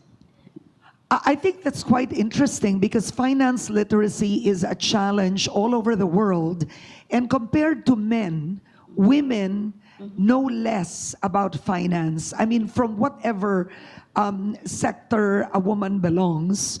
And is Thailand doing something unique to really push financial literacy for mothers, women, and girls? We have many groups such as women, elderly, and children, youth. They access to many vulnerable groups. Thank you very much, ma'am. And from Cambodia, Dr. Borat, you talked about upskilling. So if we take best practices from each country that we're hearing from, these focuses actually make a really strong ASEAN. Singapore's focus on family, to giving incentives really to push, right, to support, give us structure and support, to encourage families. Brunei's focus on the youth in that belief, to strengthen. Thailand talking about easing the debt burden on families in need. These are all practices that each member of ASEAN can take from. And Cambodia, I've actually been to Cambodia as a journalist many, many years ago. And I've seen the growth. And it's so encouraging how the Cambodian people have actually done a major pivot, I would say, from what it was maybe 30 years ago to today. You talk about upskilling, right? And preparing Cambodia for the digital landscape. What is the focus of Cambodia specifically? What are your targets to make Cambodia as competitive in ASEAN and to also make it a huge contributor for its people? Yeah, thank you for your question. With regard to the upskilling, we have to find where to start, and what type of our labor we should focus on, and how we deliver the upskilling program. So normally, Cambodia, we more focus on our economic status. We more focus on between agriculture and industry, especially the export of our garment factory. So majority of our labor market, majority is the garment worker. So we start by building a platform who can connect between the owner of the factory, and also a link between the performance, the output of the factory with the economic development. Yeah. So if they see the gap and the importance of upskilling program, so they put they allocate some of the human development or capacity development to one of the hubs And then a hub play a role, to make a connection between the gap. For example, if the worker need to learn on somehow related to digital skill or whatever, they can improve their performance within the factory. So the hub play a role to connect between the skill gap with the service provider, training provider. If I were to ask you, what was the one thing that you would want Cambodia to benefit from ASEAN, what would it be? What do you mean? You mean the skill or what? With anything right now. In terms of economic development, yes, or human development? For now, we focus on both education and skill development. Education, it covers more than 3 million of our population. I mean the young generation. It counts like more than 30% of the population. So formal education is important. Yes. It's important. So we better learn, especially recently a result from the regional assessment. We better learn on how to. Also, I mentioned in my speech, we focus on foundational learning, how to improve reading and learning to build up their competency from one level to another levels. On the other hand, we also focus on our youths who are out of school or who are already in the labor market to upgrade, to prepare for work. I mean, some basic skill to prepare for work, to reskill and upskills. Thank you very much. Now, Ibu Lisa from Indonesia, you actually proposed a dedicated ASEAN platform. And I think this is brilliant to actually help all of ASEAN. It was actually the same issue that was presented at the ASEAN DTI kickoff as well. What can an ASEAN platform do in terms of strengthening human exchanges among the 11 countries of ASEAN? So I think for the platform, so we can like an exchange the experience from each other countries in the ASEAN, not only changes about the successes, but also the failure. So because ASEAN countries has different characteristics, so we can learn each other, how they can move toward the bigger nation for the ASEAN. So this is the platform. So not only a change about the experience, but also like, for example, the studies. Yeah, because we do a lot of studies. We conducted a lot of studies. Each countries has a different studies with their different focus and the characteristic. So we can learn each other. For example, previously we have like a CDD program, the PNPM Mandiri in Indonesia. And we learn a lot from the Philippines, Kalhi. We learn at that time because we know that there is the best practices conducted by Philippines. And we try to, implement it in Indonesia. So that's the platform is developed for. So we can exchange the experience. We can exchange the knowledge. We can exchange the studies. That's the use of the platform. Yeah. Now, Indonesia, do you have the largest population in ASEAN? So that alone is an advantage. Yeah. How is Indonesia leveraging on the youth when it comes to economic growth and pushing the country forward? Yeah. First of all, we focus on the education because we talk about the human capital this time. So we have to focus on the education. We have to focus on the digital literacy because we are in the era of digitalization. So we cannot backward. We have to move forward with the situation. And also the technical and vocational education. I think this is important also. And the second thing that we put the indicator in our vision, our development program, indicator related with the youth. Yeah. So everyone, every sector, every single sector, we will work together to achieve this indicator together. So this is the way that we try to how to say, change the direction for all sectors, not thinking about their own sector, but we have to work together to develop the capacity of our youth. So this is the way. Thank you. Thank you very much, ma'am. Madame Dalani.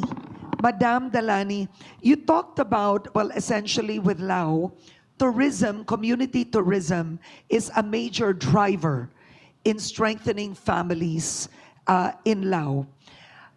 I think what can ASEAN, what would you want ASEAN as a group of nations do for Lao? Because I think at the end of the day, we are all here to learn from each other, but also benefit from the community. And Lao is a developing economy. What support would you want ASEAN to provide for Lao? Yeah, thank you very much for your questions. Actually, Laos has benefited from member of ASEAN in terms of the benefit from the tourism. I think we should have more exchanging our experiences within the ASEAN. For example, we can exchange our best practices among ASEAN in terms of tourism development. Actually, we have doing that already. Like when we have the same standard of ASEAN in promoting tourism, but we should have more opportunity to exchange our knowledge and best practices. Thank you. Thank you very much. So we talked about, as we end, quite interestingly, I just want to throw this quickly to Singapore, because I think education is the forefront, really, a focus. People, families, people, skills, and education as the base is the strength of ASEAN, and also the challenge that many ASEAN countries face, including the Philippines. Education is a major challenge.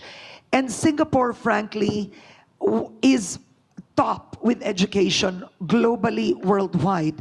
I mean, the National University of Singapore alone is in the top 10 or top 15 of universities all over the world.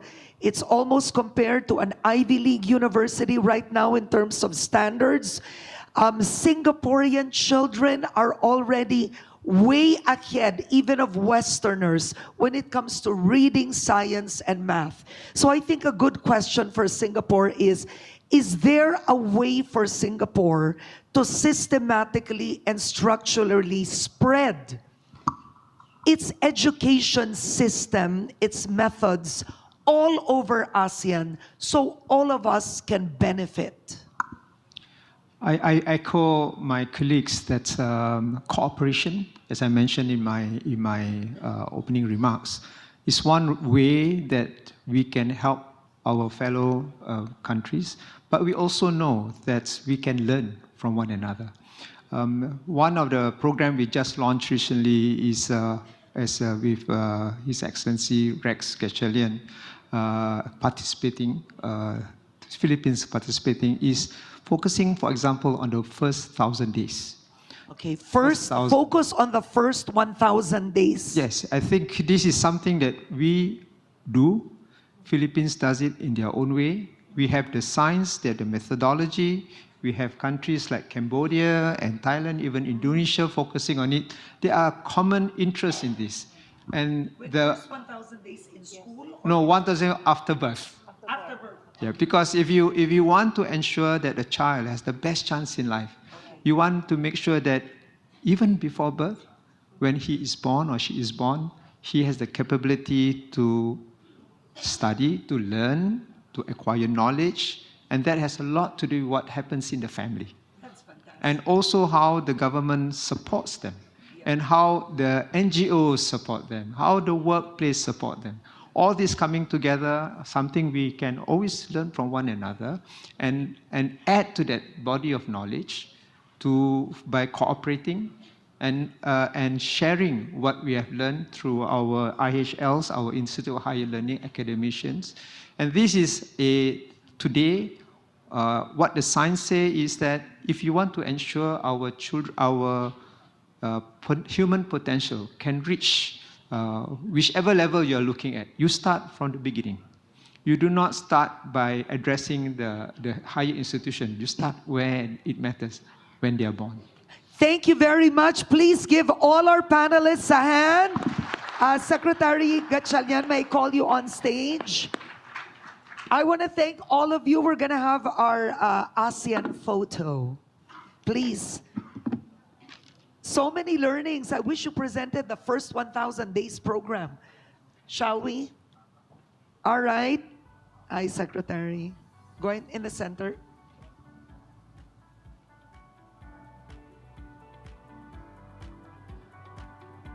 Let's have them first, then I'll join in.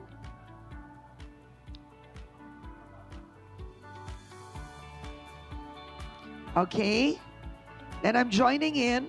Then we're gonna have a selfie. Can we do the ASEAN?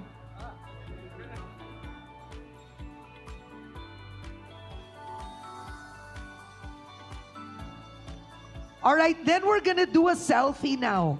Okay, so I'm gonna do it. Face, join me here. Okay, so you have to squeeze in. The whole audience is seen. Okay. All right, that's fantastic. Everybody, 1, 2, 3, smile. Thank you. Thank you.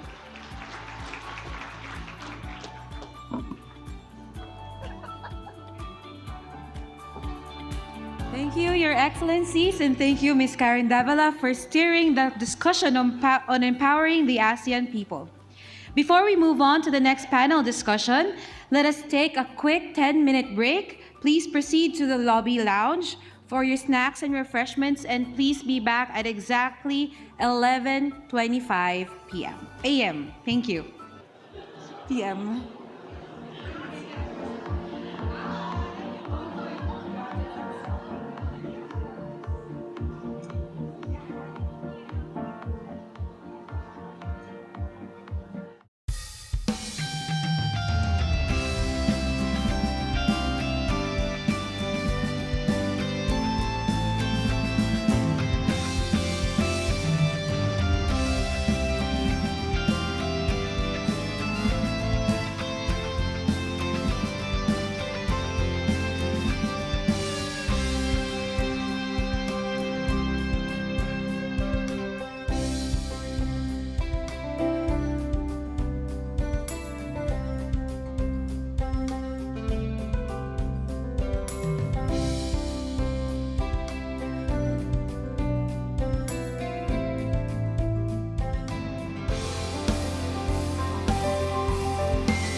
on to the next set of panel discussion, which will center on cross-pillar and cross-sectoral endeavors and partnerships.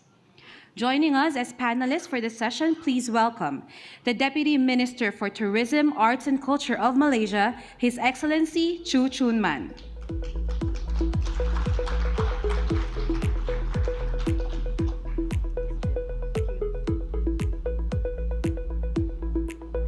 The Deputy Minister of the Ministry of Religious Affairs and Culture of Myanmar, Her Excellency Noom Razan.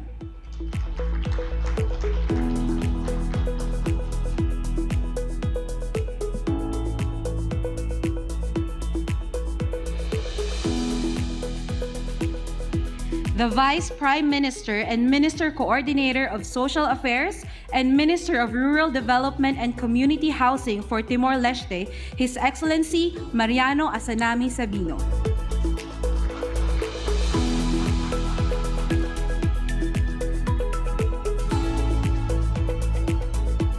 The Deputy Minister for Home Affairs, the Deputy Minister for Home Affairs of Vietnam, His Excellency Cao Huy.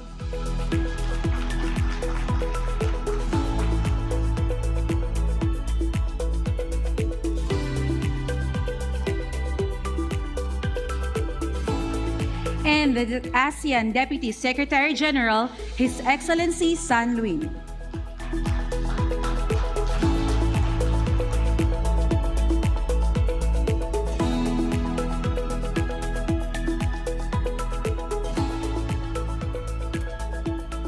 Our first panelist for this session is a member of the Parliament for Miri, Sarawak, a trained lawyer admitted to the Malaysian bar in 2018. He previously practiced litigation and public interest law and was active in student leadership, civil society, and legal aid initiatives. He was elected to Parliament in 2022 and was appointed Deputy Minister of Tourism, Arts and Culture, and was appointed again in his current position in 2025, where he represented a new generation of leaders focused on community development and progressive policy.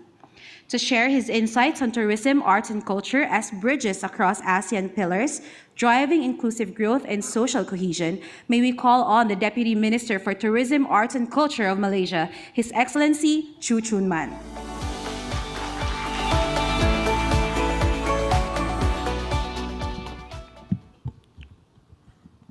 Thank you, Madam Moderator, for giving the floor. Your Excellencies, distinguished guests, ladies and gentlemen, a very good morning to everyone. It is an honor for me to be on this esteemed panel to deliberate on an issue which is very relevant in this region, with tourism, arts and culture as a bridge across ASEAN pillars, driving inclusive growth and social cohesion. This is an understatement, but tourism, arts and culture are powerful economic drivers and instruments to strengthen regional identity and reinforce social cohesion across all ASEAN pillars. The essence of the ASEAN community lies in the belief that we are stronger together. As we embark on this journey under the Philippines chairship themed Navigating Our Future Together, our resolve is to put the well-being of our people at the heart of every initiative. To navigate the uncertainties of tomorrow, we must leverage the very soul of our region, which is the tourism, arts, and culture. These are not merely sectors of leisure or entertainment. They are the threads that weave our three pillars together. Growth and cohesiveness of communities are not attached to the traditional fixed norms. By empowering our creative voices and preserving our shared heritage, we create a new sense of place and a sense of ownership that will sustain ASEAN as a resilient, cohesive, and vibrant global epicentrum for generations to come.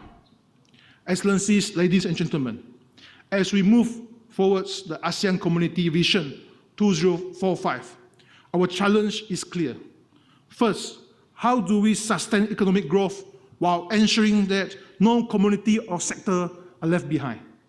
Second, how do we embrace modernization without diluting the rich cultural heritage and identities that define us as one ASEAN community. This is where tourism, arts, and culture come in, serving as powerful enablers that balance economic growth with social inclusion and cultural preservation across the region. When harnessed effectively, these sectors not only generate growth and employment, but will also strengthen intercultural understanding. Inclusive economic growth should be championed by the tourism sector. It generates employment opportunities that directly benefit communities on the ground, from small businesses and micro, small, and medium enterprise to artists, performance, guides, and local producers. The impact of tourism extends beyond cities to rural and remote areas, and the economic spillover spreads across many sectors like transport, food, and services. Just for example, when we came to Philippines, not only that, the hotel industry and the flight industry will reap the fruit of the business, but also those groceries, those food supplies, those local artists, artisan, handicraft, will also have the benefit of the economic spillover. This morning, the two ladies at my home who share the same hobby of collecting different types of handicraft and artisan have again reminded me not to forget to get them some local artisan product and handicraft as souvenir. This is where we see the potential of the tourism to our economic development. By creating employment for local communities, we not only enhance livelihoods, but also strengthens the skills, boost their confidence, and foster a sense of ownership. Over time, communities gain the capacity to manage their own development, ensuring sustainable progress. This vicious cycle supports upstream and downstream tourism, arts, and culture activities. I wish to cite Malaysia's National Tourism Policy 2020 to 2030 in exemplifying that tourism development should benefit local communities, micro, small, and medium enterprises, women, youth, indigenous people, and rural groups. This can be done through community-based tourism with heritage protection built into tourism planning to safeguard traditions, languages, craft, and living culture. Malaysia's National Cultural Policy and the recent adopted ACE Sustainability Framework are also synced with this universal narrative. As tourism generates public revenue, it provides governments and the private sector with greater capacity to invest in the infrastructure, skills, and cultural spaces.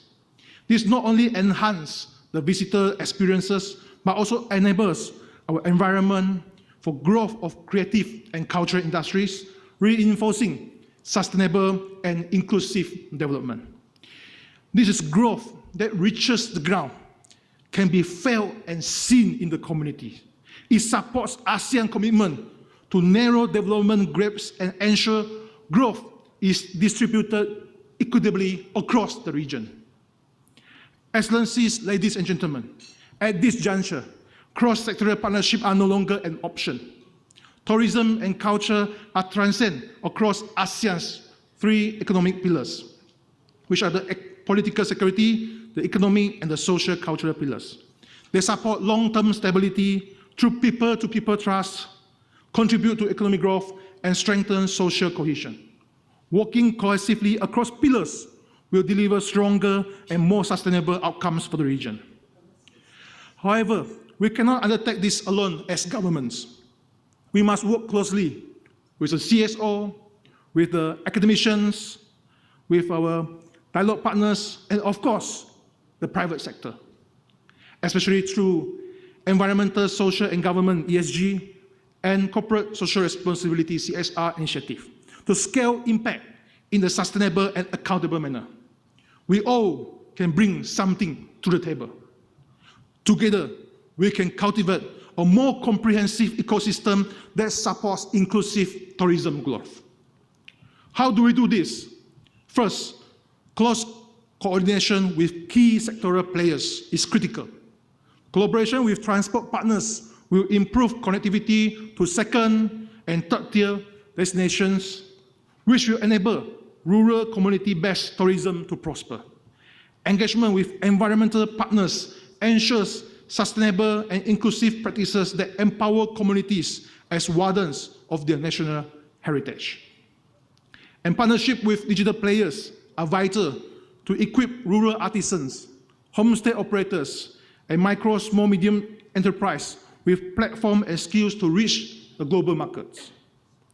Second, partnership with dialogue partners and international development agencies are essential in advancing capacity building and skills upgrading initiatives, especially at the intersection of tourism and the creative economy. This partnership enables local workers and cultural practitioners to meet global standards, enhance their competitiveness, and secure a better livelihood. Third, strong public and private partnerships should integrate large tourism businesses with local SMEs across the value chain. This may include anything from hotel sourcing from local farmers or airports showcasing local craft. More importantly, these partnerships must uphold responsible business practices that prioritize community well-being and environmental protectionists. As policies and frameworks serve as our guiding compass, the heartbeat of ASEAN lies within our communities. To navigate our future together, we must invite our communities, youth, and cultural guardians to be the co-architects of our progress from the day one. When our people feel a shared sense of ownership over these initiatives, we unlock a more resilient and a cohesive ASEAN. This participatory approach is vital for the empowerment of vulnerable groups, specifically women, youth, and workers in the informal creative economy. By strengthening cross-pillar and cross-sectoral collaboration, ASEAN can deliver inclusive and sustainable growth, reinforce social cohesion, safeguard our rich cultural heritage, and ensure benefits of tourism-led development reach communities that matter the most. Excellencies, ladies and gentlemen, I believe we can all agree that one of the most significant disruptions to all the economic activities, including tourism and culture industries in the recent years, was the COVID-19 pandemic. It reminded us that shocks can happen anytime without warning, and when they do, resilience becomes critical and life-saving. In this context, resilience is everything. The ability to adapt, to recover, and continue progressing when conditions change.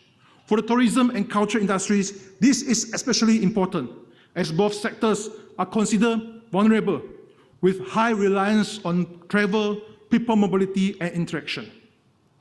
ASEAN countries can co-create and co-develop regional tourism and cultural strategies that strengthen people-to-people connections and social cohesion, especially during times of disruption. Joint initiatives may include cross-border cultural and heritage trails, shared festivals, and creative exchange programs that present ASEAN as a seamless destination. A great example would be the transnational cultural project, which was jointly conceived during the pandemic and executed in 2024 by 3 ASEAN member states via the Ministry of Information, Culture and Tourism of Laos, PDR, the Ministry of Culture of Thailand, and the Ministry of Tourism, Arts and Culture of Malaysia. The ASEAN Heritage Trend Project was a tripartite collaboration under the ASEAN Cultural Fund, where cultural delegates from all ASEAN countries specializing in performing arts, craft, and culinary embarked on the heritage trail on the train from Luang Prabang with several stops along the way, which include Vang Vieng, Vientiane, Bangkok, Phetchaburi, Kedah, to the final destination of Kuala Lumpur Central. I believe there are more avenues to strengthen people-to-people connectivity and the social cohesion. I think we need a separate forum just on this topic, but I would like to highlight the importance of another form of disruption, with the AI and technology. Like it or not, we need to embrace and leverage AI and the digital platforms to grasp the spirit and the character of the emerging creative age. Last but not least, these regional strategies must be embedded at the grassroots. Local communities and SMEs should be empowered with access to funding, technical support, and capacity building. By strengthening communities from within, we safeguard ASEAN's social cohesion, ensuring that it is built from the ground up and remains resilient in navigating and thriving in the VUCA world. Excellencies, ladies and gentlemen, cross-pillar and cross-sectoral collaboration is not merely a matter of coordination.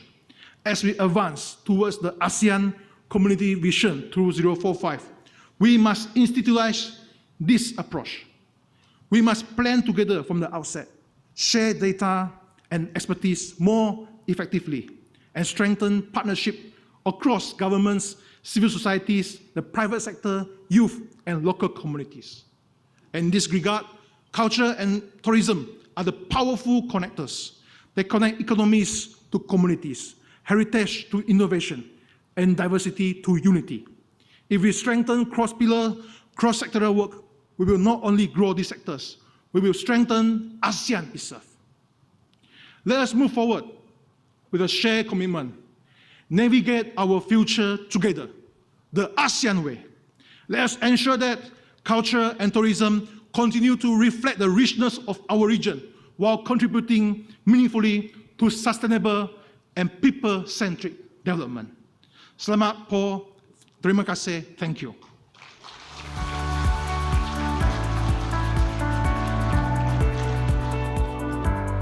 Thank you, His Excellency Chu Chun-man. Our next speaker brings with her decades of leadership in cultural heritage, museum development, and public service.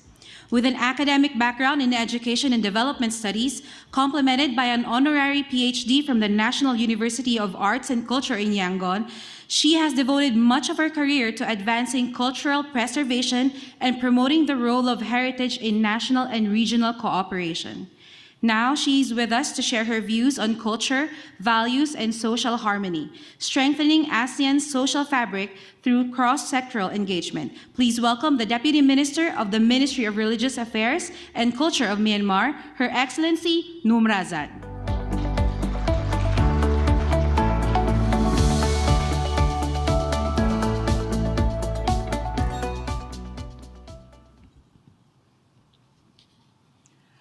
Good morning, Mabuhay Minglava.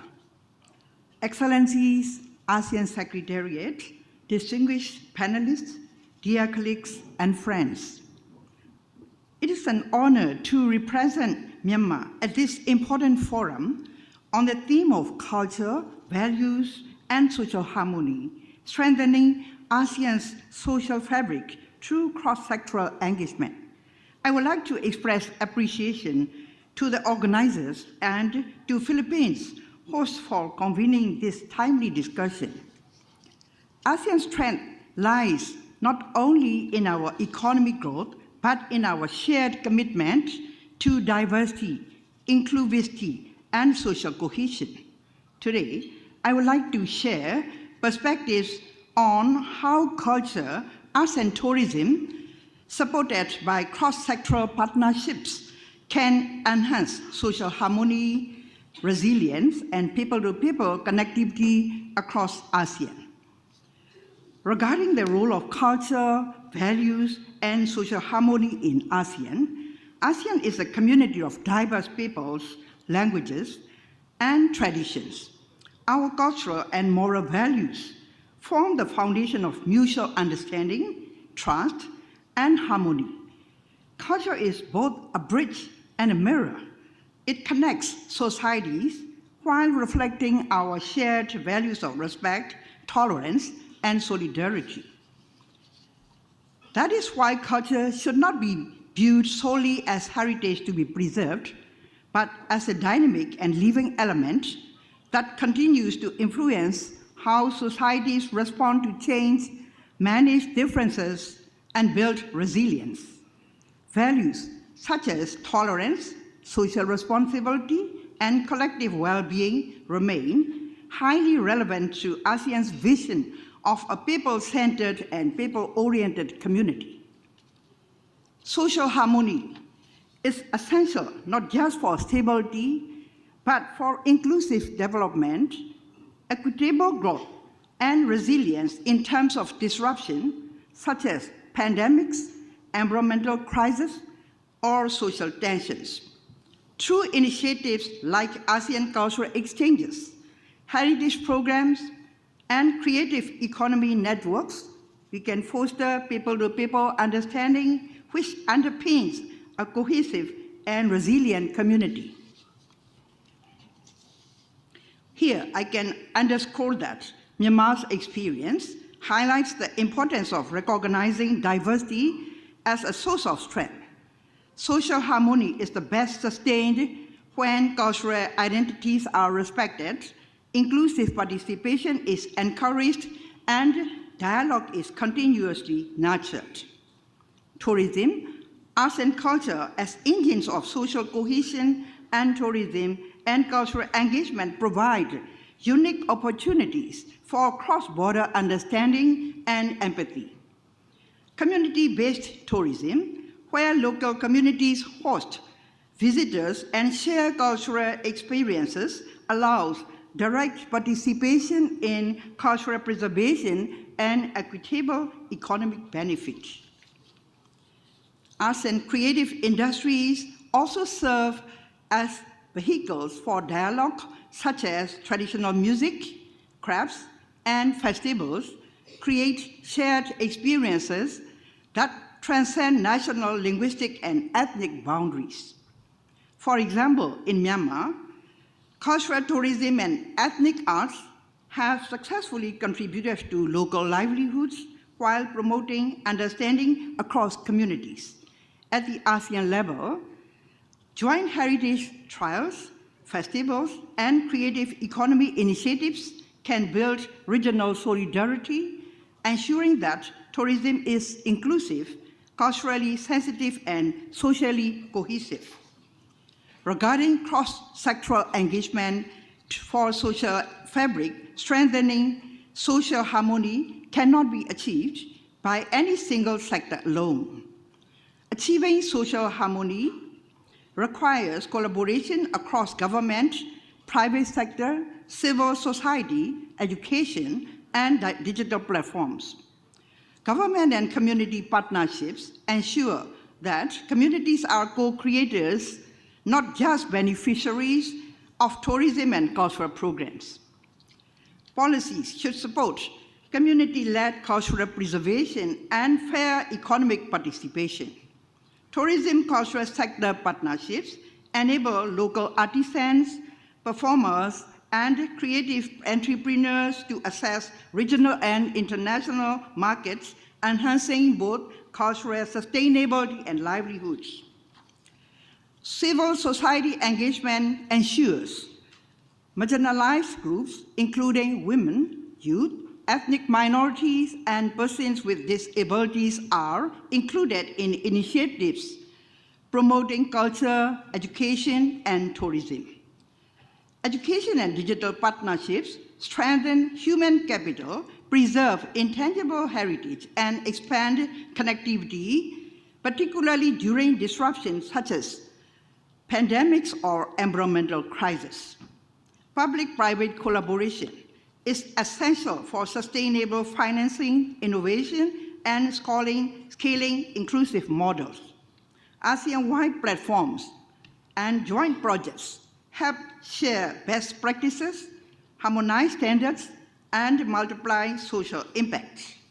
In Myanmar, collaboration across sectors has contributed to community development, social welfare support, and cultural preservation efforts. Such engagement enables policies and programs to be informed by local realities while also benefiting from technical expertise, innovation, and resources from multiple stakeholders. At the regional level, strengthening ASEAN's cross-pillars and cross-sectoral platforms reinforce valuable opportunities to share experiences, align approaches, and reinforce collective efforts under the ASEAN Socio-Cultural Community Blueprint. Promoting regional people-to-people connectivity is at the heart of ASEAN integration. Regional cultural programs, exchange initiatives, and community tourism circuits allow citizens to experience shared heritage, values, and traditions, reinforcing mutual respect. During disruptions, digital cultural platforms and virtual exchanges can maintain connections, preserve heritage, and enable learning across borders. Pertaining to Myanmar and ASEAN regional cultural cooperations, these initiatives are not only social tools, but strategic mechanisms to strengthen resilience, cohesion, and regional solidarity. Heritage-led tourism ensures that cultural landmarks, traditional knowledge, and intangible heritage are preserved while generating sustainable income.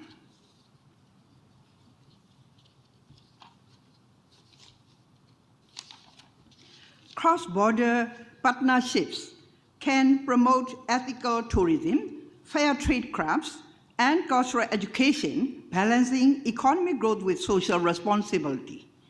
ASEAN's creative economy frameworks provide a model for sustainable, inclusive, and culturally respectful development, aligning with the ASEAN Community Vision 2045.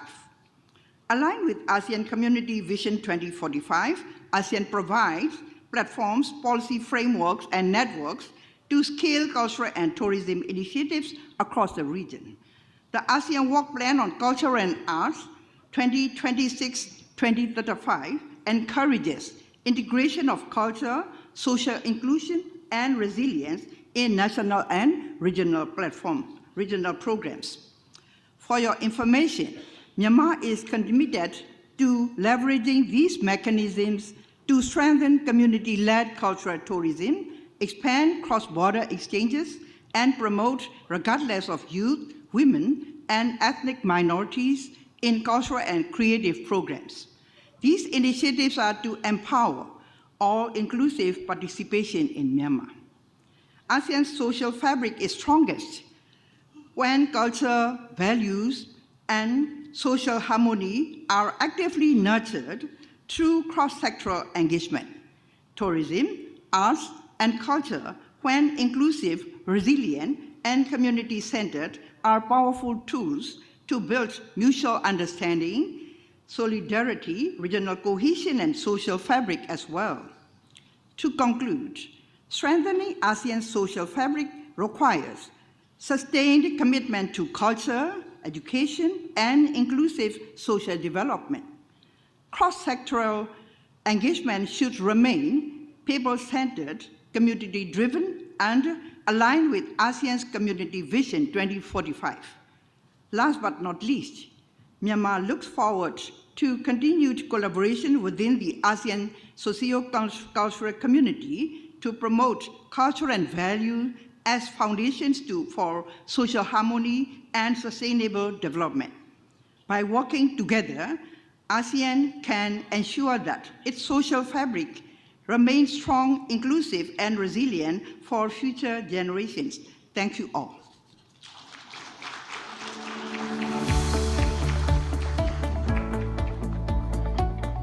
Thank you, Her Excellency Numrazan. Our next panelist is an agricultural engineer with a dual academic background in agriculture and political and social sciences from Brawijaya State University in Indonesia. He has dedicated his career to advancing human-centered development, rural transformation, and social welfare. In his present role, he provides strategic direction for integrated rural development, decent housing initiatives, and multi-sectoral policies aimed at strengthening community resilience and improving living standards across the country. to discuss leaving no community behind, integrating rural development, housing, and social policy for inclusive ASEAN growth. Let's hear it from the Vice Prime Minister and Minister Coordinator for Social Affairs and Minister for Rural Development and Community Housing of Timor-Leste, His Excellency Mariano Asanami Sabino.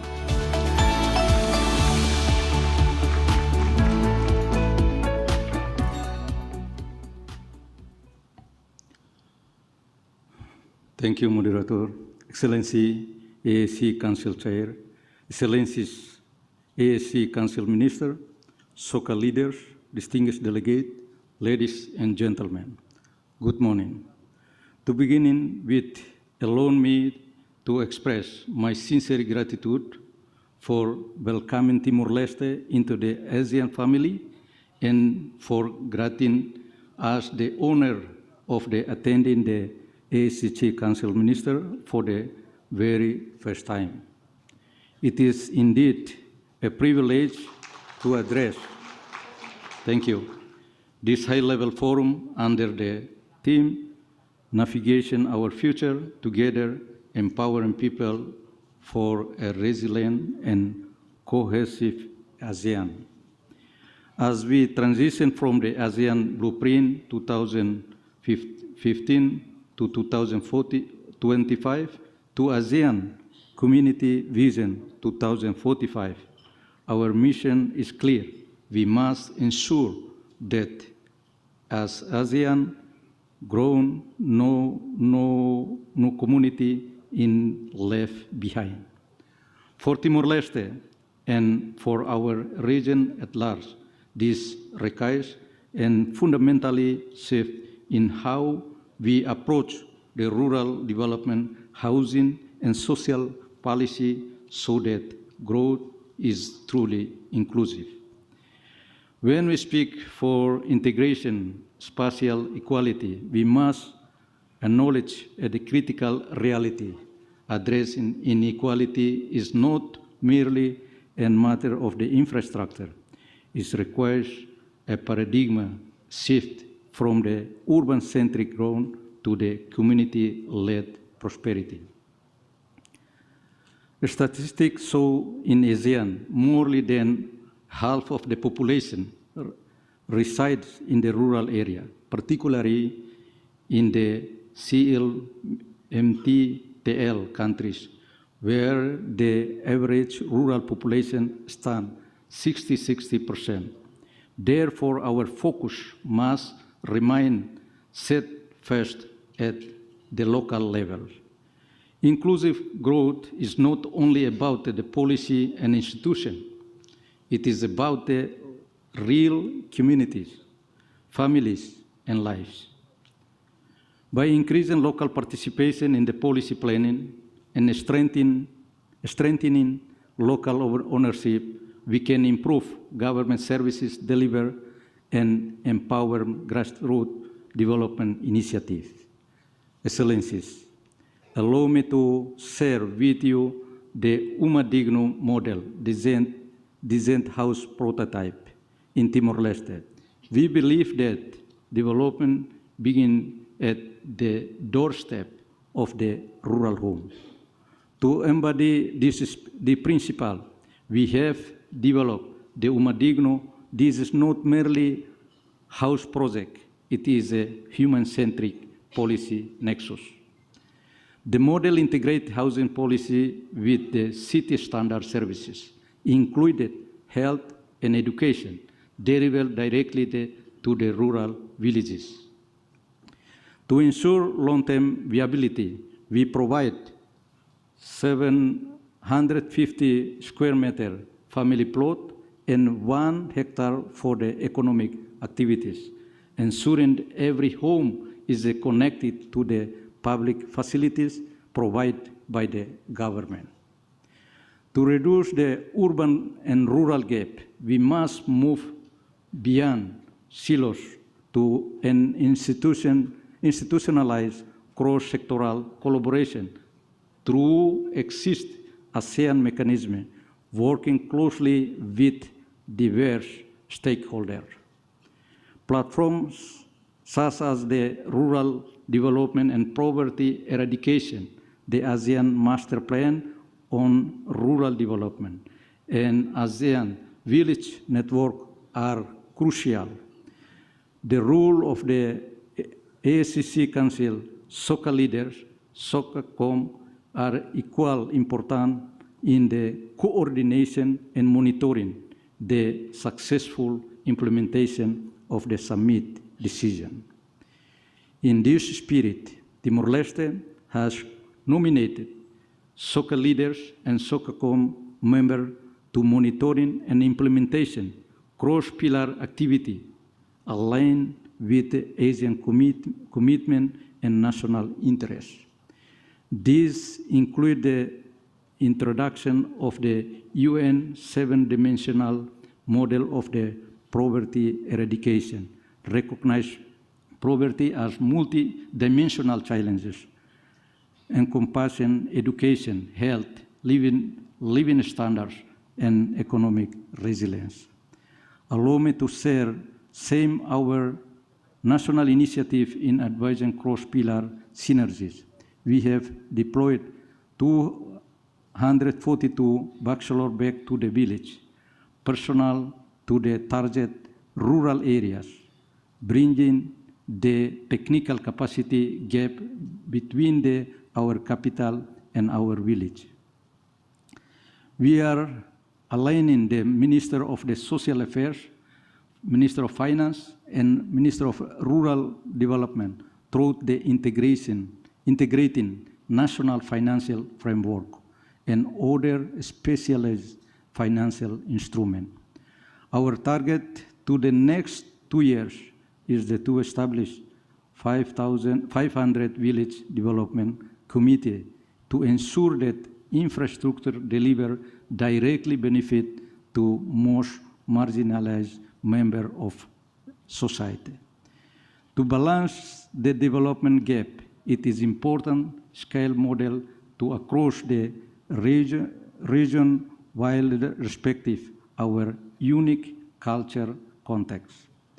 We must shift our mindset toward local ownership while making an impact at the regional level.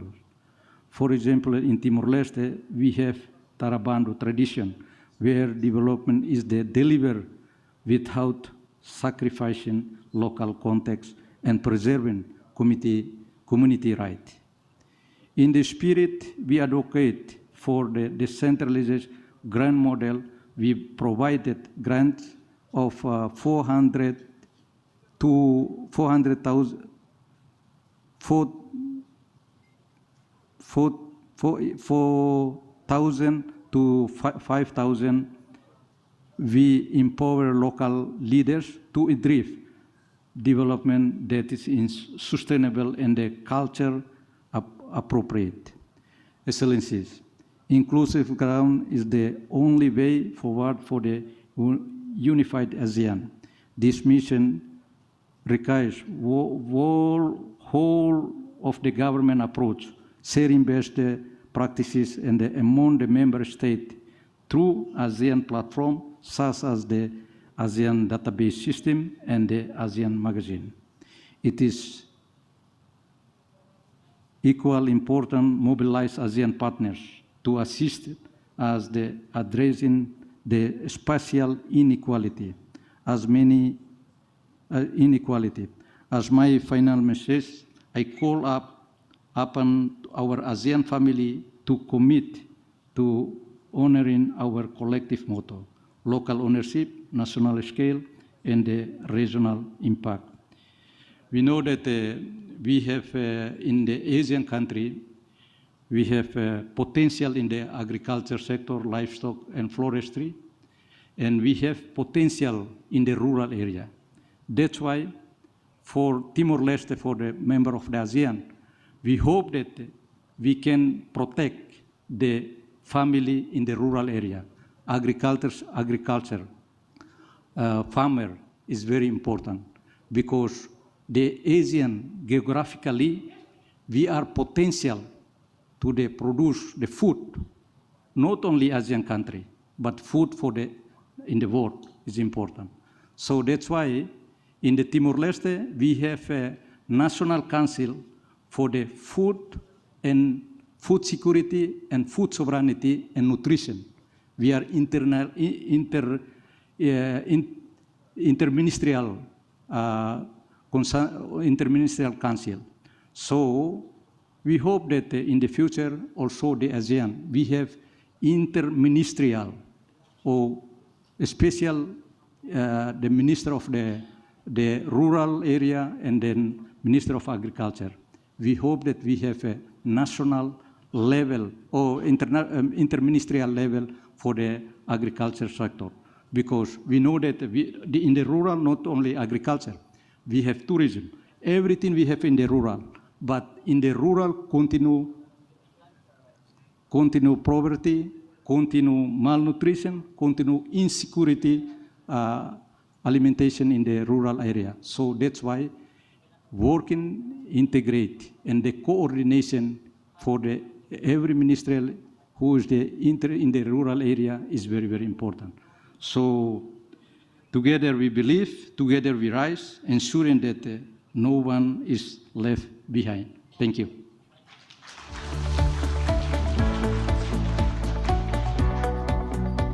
Thank you, His Excellency Mariano Asanami Sabino. Our next speaker's extensive experience in government operations and party leadership positioned him to support strategic planning and implementation of national programs within the ministry's purview. In his current position, he assists in overseeing internal administrative affairs under the ministry's mandate. This includes working on policies related to civil governance, administrative reforms, personnel management, and coordination between the central government and provincial authorities. Here to discuss effective institutions for a people-centered ASEAN, governance, civil service, and policy coherence, the Deputy Minister for Home Affairs of Vietnam, His Excellency Cao Huy.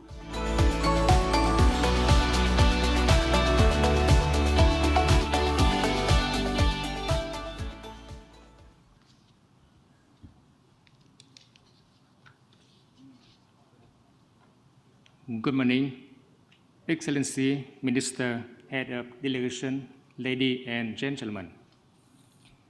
We are standing in a new digital era.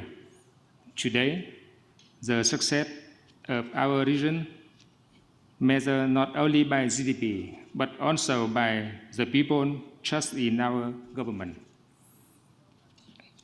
A people-centered ASEAN can only exist with strong public institutions and a high-quality civil service. I would like to share 3 key points to build effective institutions that serve our people. First, strong institution unity from thinking to action.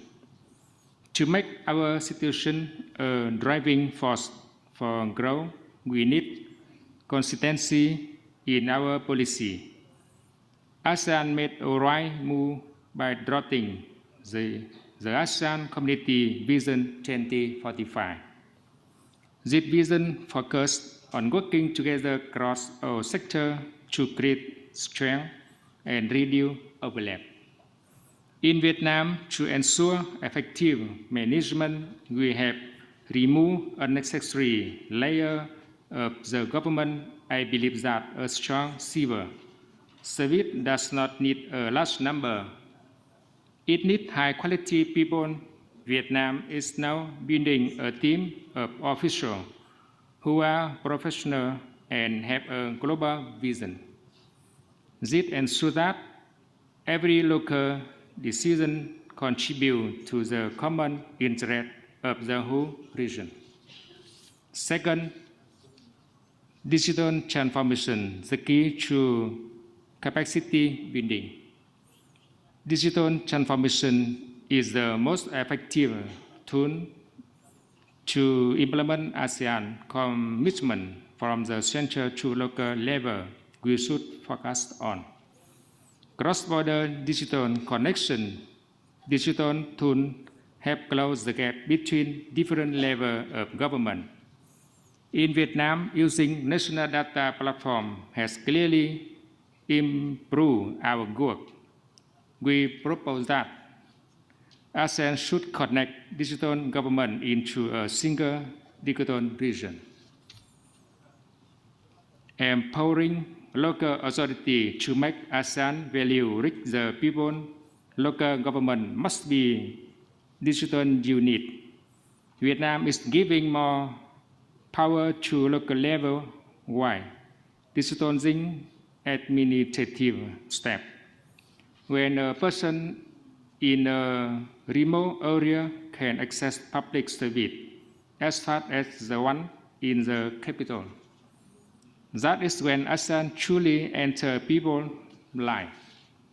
Third, governance culture, accountability, inclusivity, and transparency to build a governance culture that puts people first we need. Increasing accountability, Vietnam is a policy measuring people's satisfaction. We believe that a culture of serving instead of managing must become the identity of ASEAN officials. Ensuring inclusivity, digital transformation must not leave anyone behind.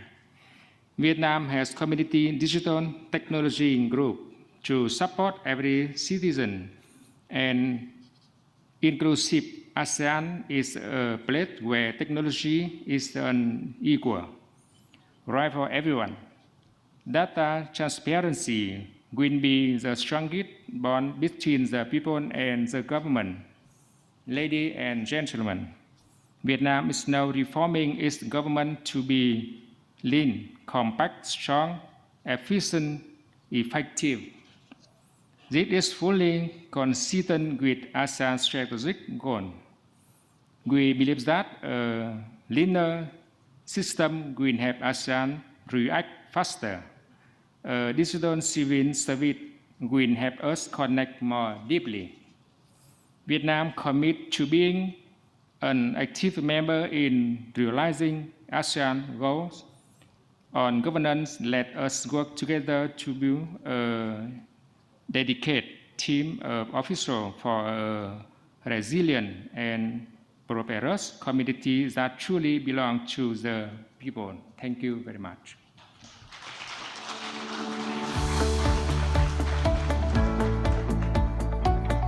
Thank you, His Excellency Cao Hui. Our last speaker is responsible for the ASEAN Socio-Cultural Community Pillar at the ASEAN Secretariat in Jakarta, Indonesia. In his senior leadership role, he supports the Secretary General of ASEAN in guiding strategic frameworks for regional socio-cultural integration, bringing with him over 4 decades of diplomatic and international experience. He leads the ASCC department, overseeing initiatives designed to strengthen ASEAN identity, promote social cohesion, and advance people-to-people cooperation. To present the vision to action, advancing whole of ASEAN approaches under the ASEAN Community Vision 2045, let us all welcome the ASEAN Deputy Secretary General, His Excellency San Luin.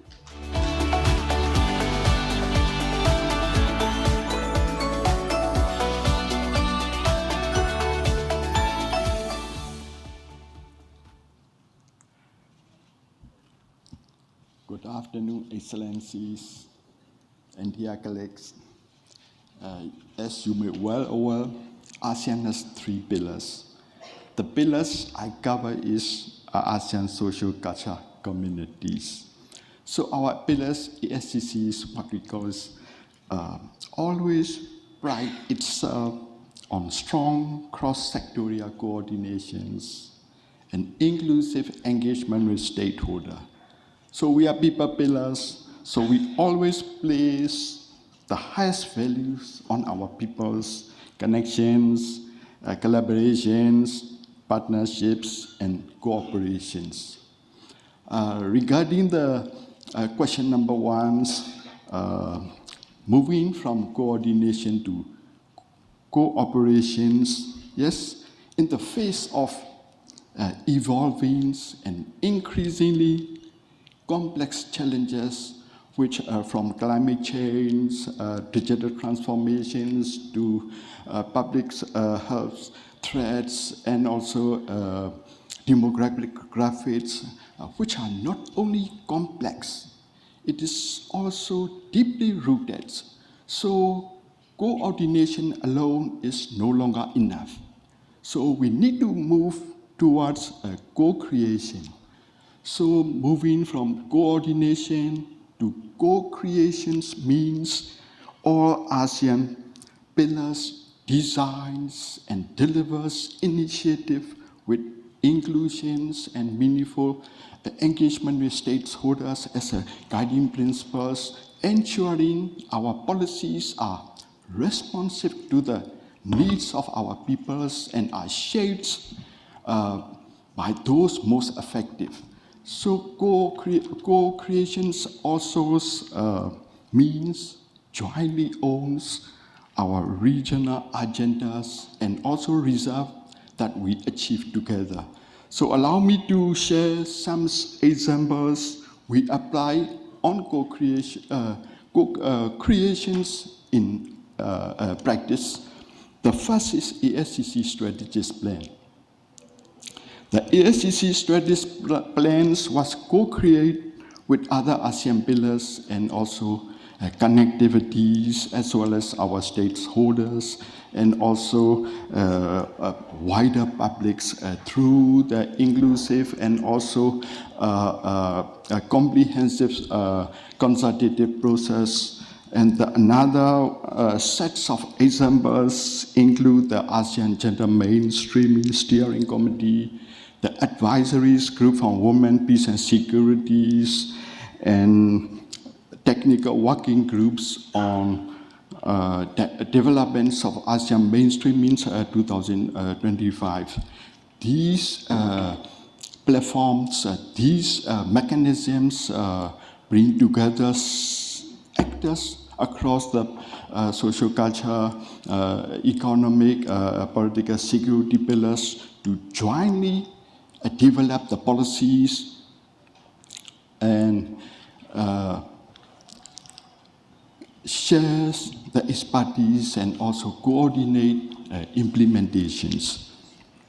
So these examples demonstrate that co-creation is not new to ASCCs, but we have to strengthen the co-creations further in tandem with co-coordinations. So these tools are complementaries in advancing regional cooperations and also integrations. So coordinations help ASEANs in ensuring our mechanisms, our process, our programs, and align and coherence. Why? Co-creations complement this by bringing depths and ownerships, so ensure these mechanisms are responsive to the needs of ASEAN themselves. So in closings, coordinations allow us to work as one ASEAN with the whole of ASEAN approach, while co-creations ensure that we work not only for our ASEAN, but with our ASEANs. Another question is institutional strengthening. Yes, institutional strengthening in ASEAN is multifaceted and covers many areas. So for today, I'd like to highlight 4 key approaches. First, we need a more strategic and coordinated approach to resources mobilizations. These includes working closely with our dialogue partners, external partners, private sectors, and also key stakeholders. By doing so, we ensure that our priorities are matched with resources, tools, and capacities needed to be delivered them, and while also holding ASEAN principles and centralities. The second one is we should continue to strengthen existing mechanism while we also create a new one where they are needed. So beyond the traditional process, sectorial process, we should make great use of thematic transformation, thematic platforms that brings together different sectors and different pillars. So these pillars can better address cross-cutting issues through cooperations and through coordinations and co-creations while promoting meaningful dialogues and also concrete actions. The third one is we must deepen and broaden stakeholder engagements. So as the people pillars, our work must remain rooted in the people we serve. So over the past 5 decades, ASEAN has built a strong ecosystems of multi-stakeholders, platforms, bringing governments, academias, research institutions, civil societies, and other stakeholders. So we should continue to strengthen these platforms to support dialogues and co-creations activities. The final one is we need to strengthen ASEAN secretariats.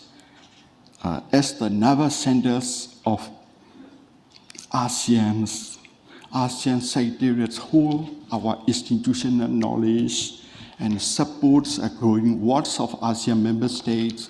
So investing in ASEAN secretariat is ultimately investment in ASEAN itself.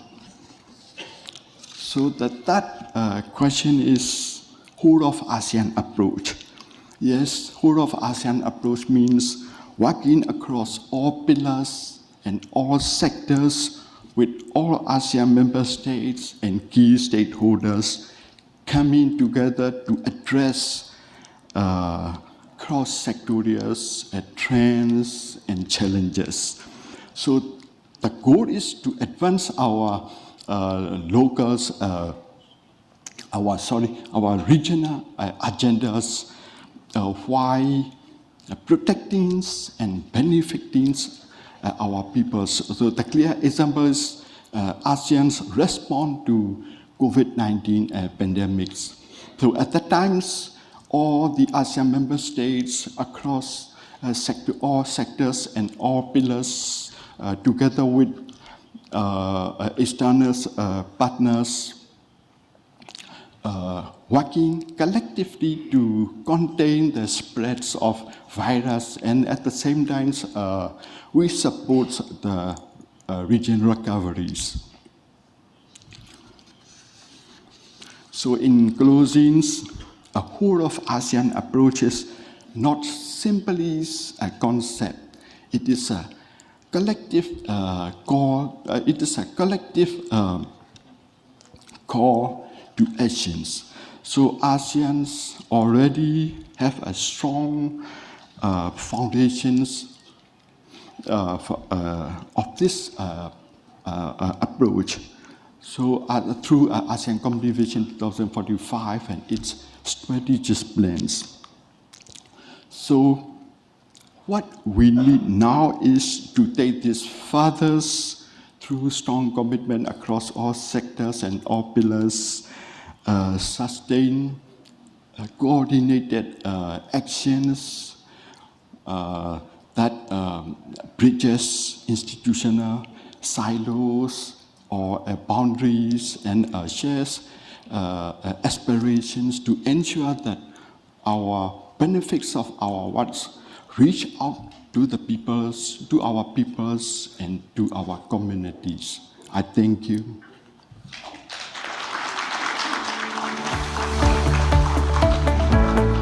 Thank you, ASEAN Deputy Secretary General Sandwin. We now proceed to our panel discussion, and I'm giving the floor once again to Ms. Karen Davila.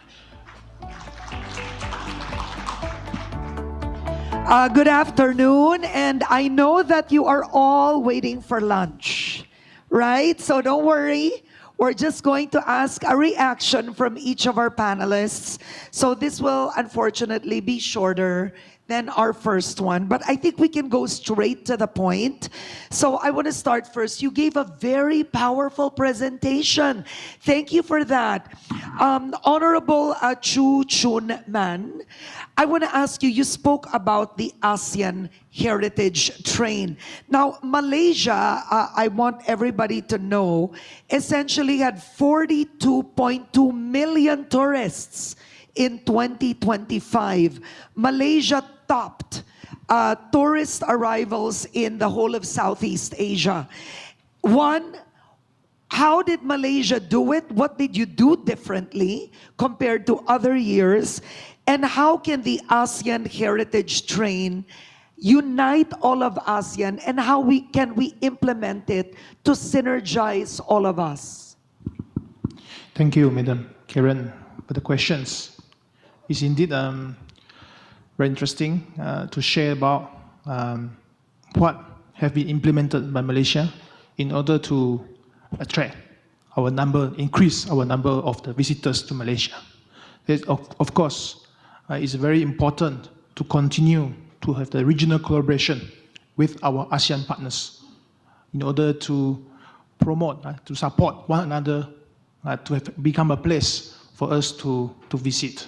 And of course, we have relentless effort to promote our country's attractions around the whole world. And of course, this year is our Visit Malaysia year 2026. As well, I'm wearing the pin here. It's a campaign launched by the government with a lot of initiatives, such as we are giving grants for our local to do all kinds of activities that can attract the crowd, or to support the grants, to support all our cultural activists, artists, to showcasing their unique culture in order to become a very good tourist attraction.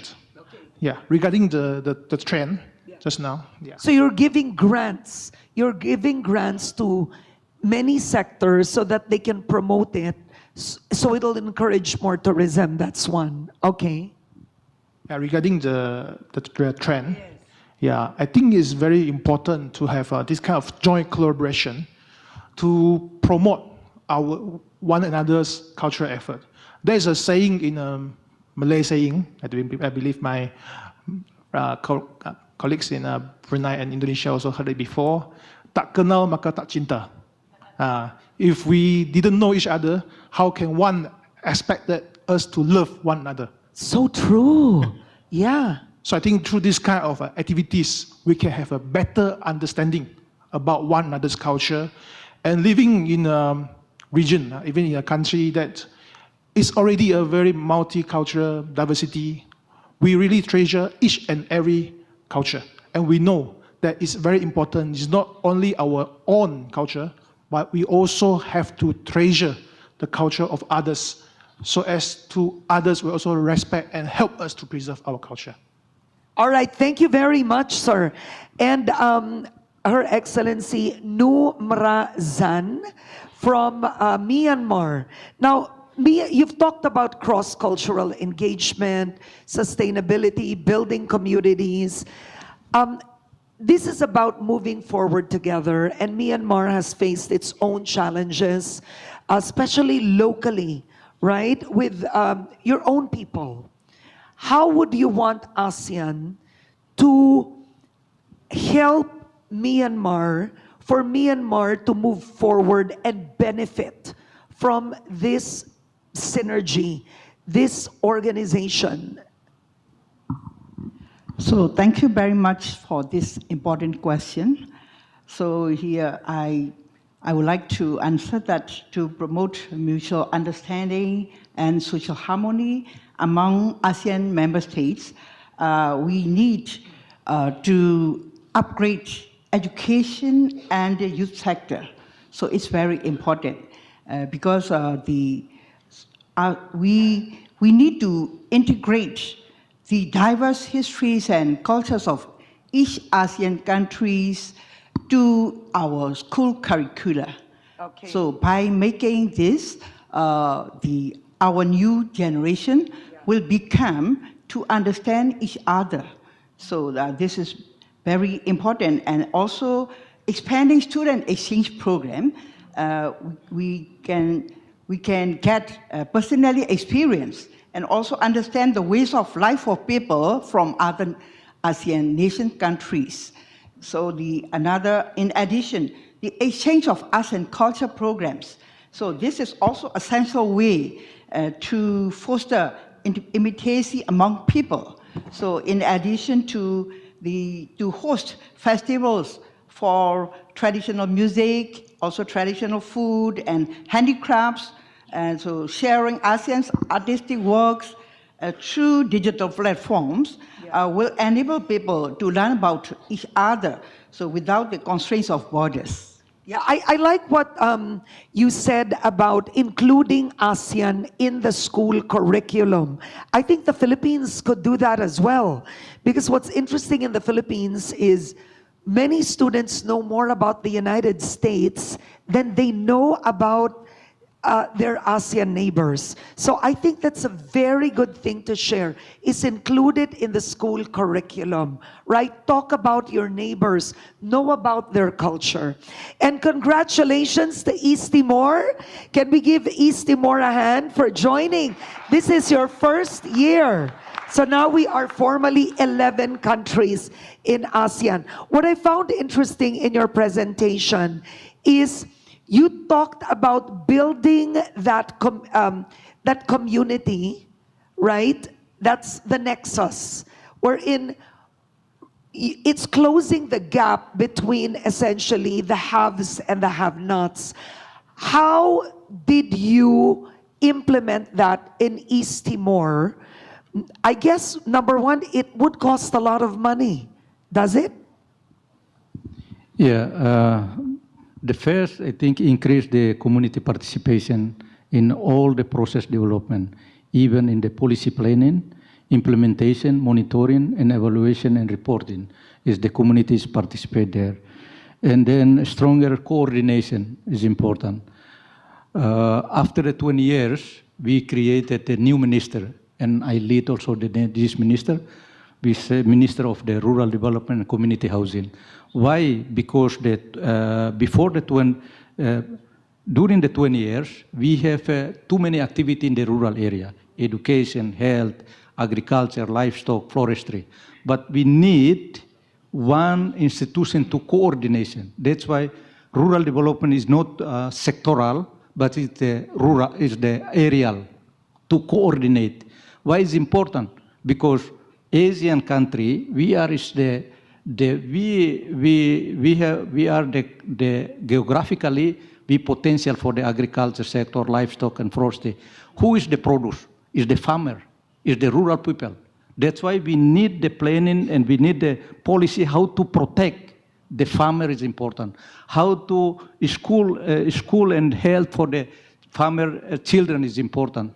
To lead and then transform the agriculture for the traditional to the modern, to extensification, intensification, and diversification in the product is very important. So that's why I think in the future we need to have a level like a Council of the Minister for the food security and food sovereignty, and also for the nutrition is important.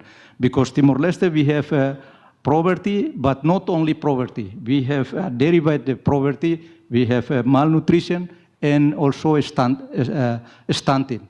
That's why we need integrate approximation is important. And then public-private people partnership is also important. And sharing of the best practices and data is important. Thank you. And I agree with you, sir. I think that's the whole point of ASEAN, is that countries within ASEAN, number one, help each other, right? it's your neighbors that you actually want best practices from. But not only that, you would want certain incentives that are exclusive only to ASEAN. So Vietnam, for example, Vietnam is such a role model when it comes to foreign direct investments. The average of Vietnam, I believe, Vietnam is doing, did you do $20 billion a year last year in foreign direct investments? And now Vietnam is focusing on digital transformation. How is Vietnam, I want to ask Vietnam, as being, you can be a major player in ASEAN, just with the amount of foreign investments that have come into Vietnam. What best practices can Vietnam share to its ASEAN neighbors?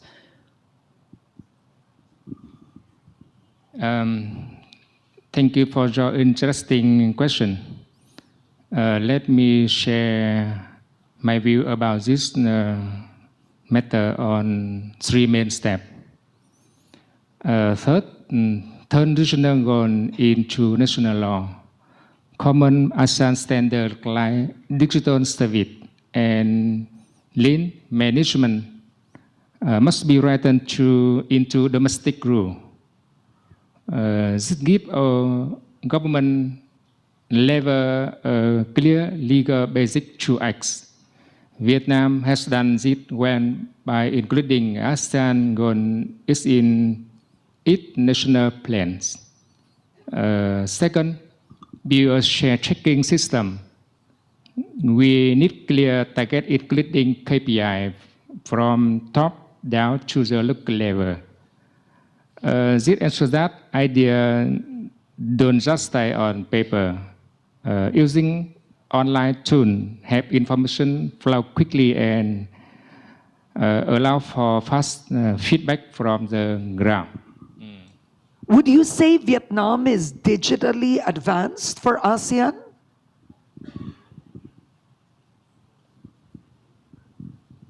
Yes.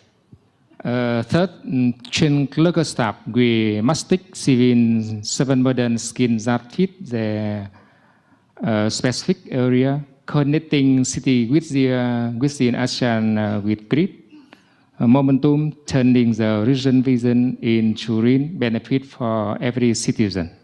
Thank you very much. All right, thank you very much, sir. And last but not the least is His Excellency San Luin, the ASEAN Deputy Secretary General. You talked about coordination is over. ASEAN needs to move to a mindset of co-creation. Frankly speaking, it sounds great. But how can ASEAN make it real? How can ASEAN, considering we're not a formalized union like the European Union, we don't have a commission that functions in a way that all ASEAN member countries are required to follow it like the European Commission. How would you make every ASEAN member co-create?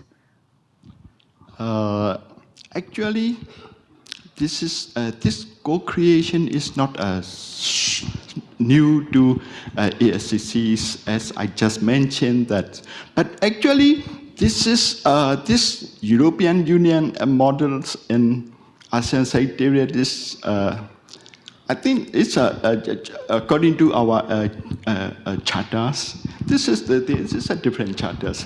So, but anyhow, co-creation is very useful to our ASEANs, and we are supporting all our ASEAN peoples to achieve our goals. But what does co-creation for ASEAN mean? What do you mean by that? Sorry? What do you mean by co-creation for ASEAN? Yes, co-creations, you know, I just mentioned that these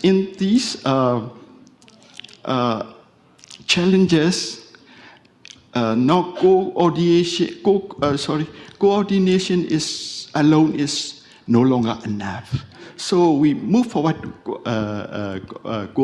co-creations. So co-creations mean there's a lot of areas that we now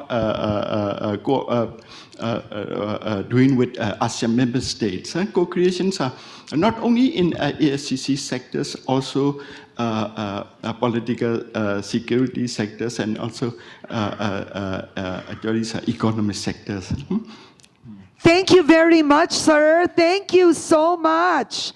And I'd like to ask our Excellency Secretary Rex Gatchalian to join us for the ASEAN Handshake. Thank you so much to our esteemed panelists this morning. All right, please.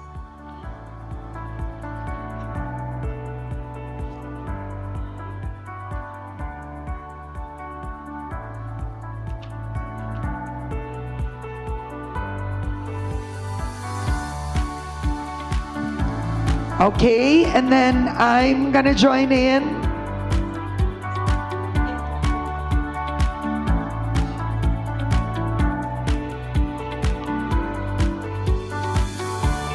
And then our selfie before lunch. Okay, everybody, you're gonna have lunch soon. Mr. Deputy Secretary. All right, please join us. Can we squeeze in, everybody? Let's squeeze in. Okay. All right. 1, 2, 3. Thank you. Thank you, everybody. Enjoy lunch.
More importantly, active agents of regional development.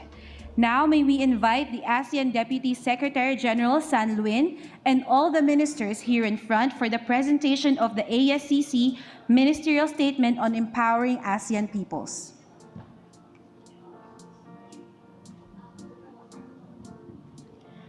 Good afternoon, Excellencies. May I kindly have your attention as we begin with the official family photo. Please proceed to the stage with your copy of the ASCC Ministerial Statement and allow our team to guide and assist you to your assigned spots. Again, good afternoon, Excellencies. May I kindly have your attention as we begin with the official family photo. Please proceed to the stage with your copy of the ASCC Ministerial Statement and allow our team to guide and assist you to your assigned spots. May we respectfully request our audience to remain seated and avoid taking photos as courtesy to the official media pool at the back.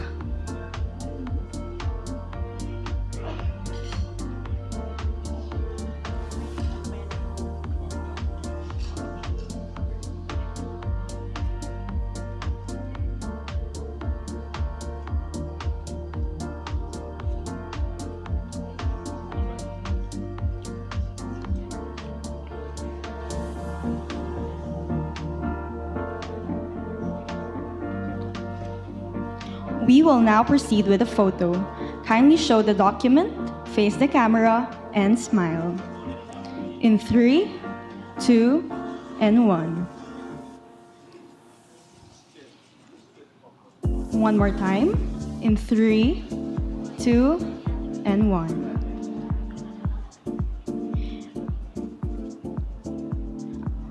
May we invite our excellencies to go down and take a group photo with the rest of the delegation.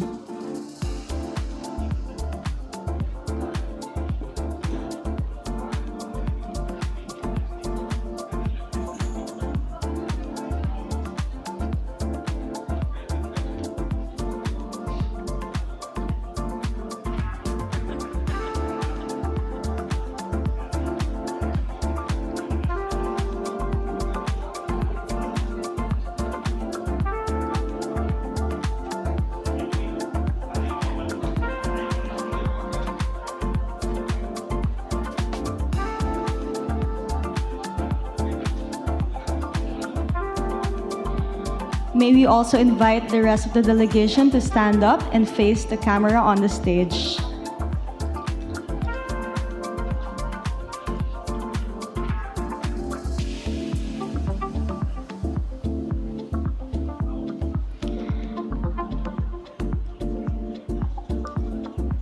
Kindly look at the camera on stage and show us your warmest smile in 3, 2, 1.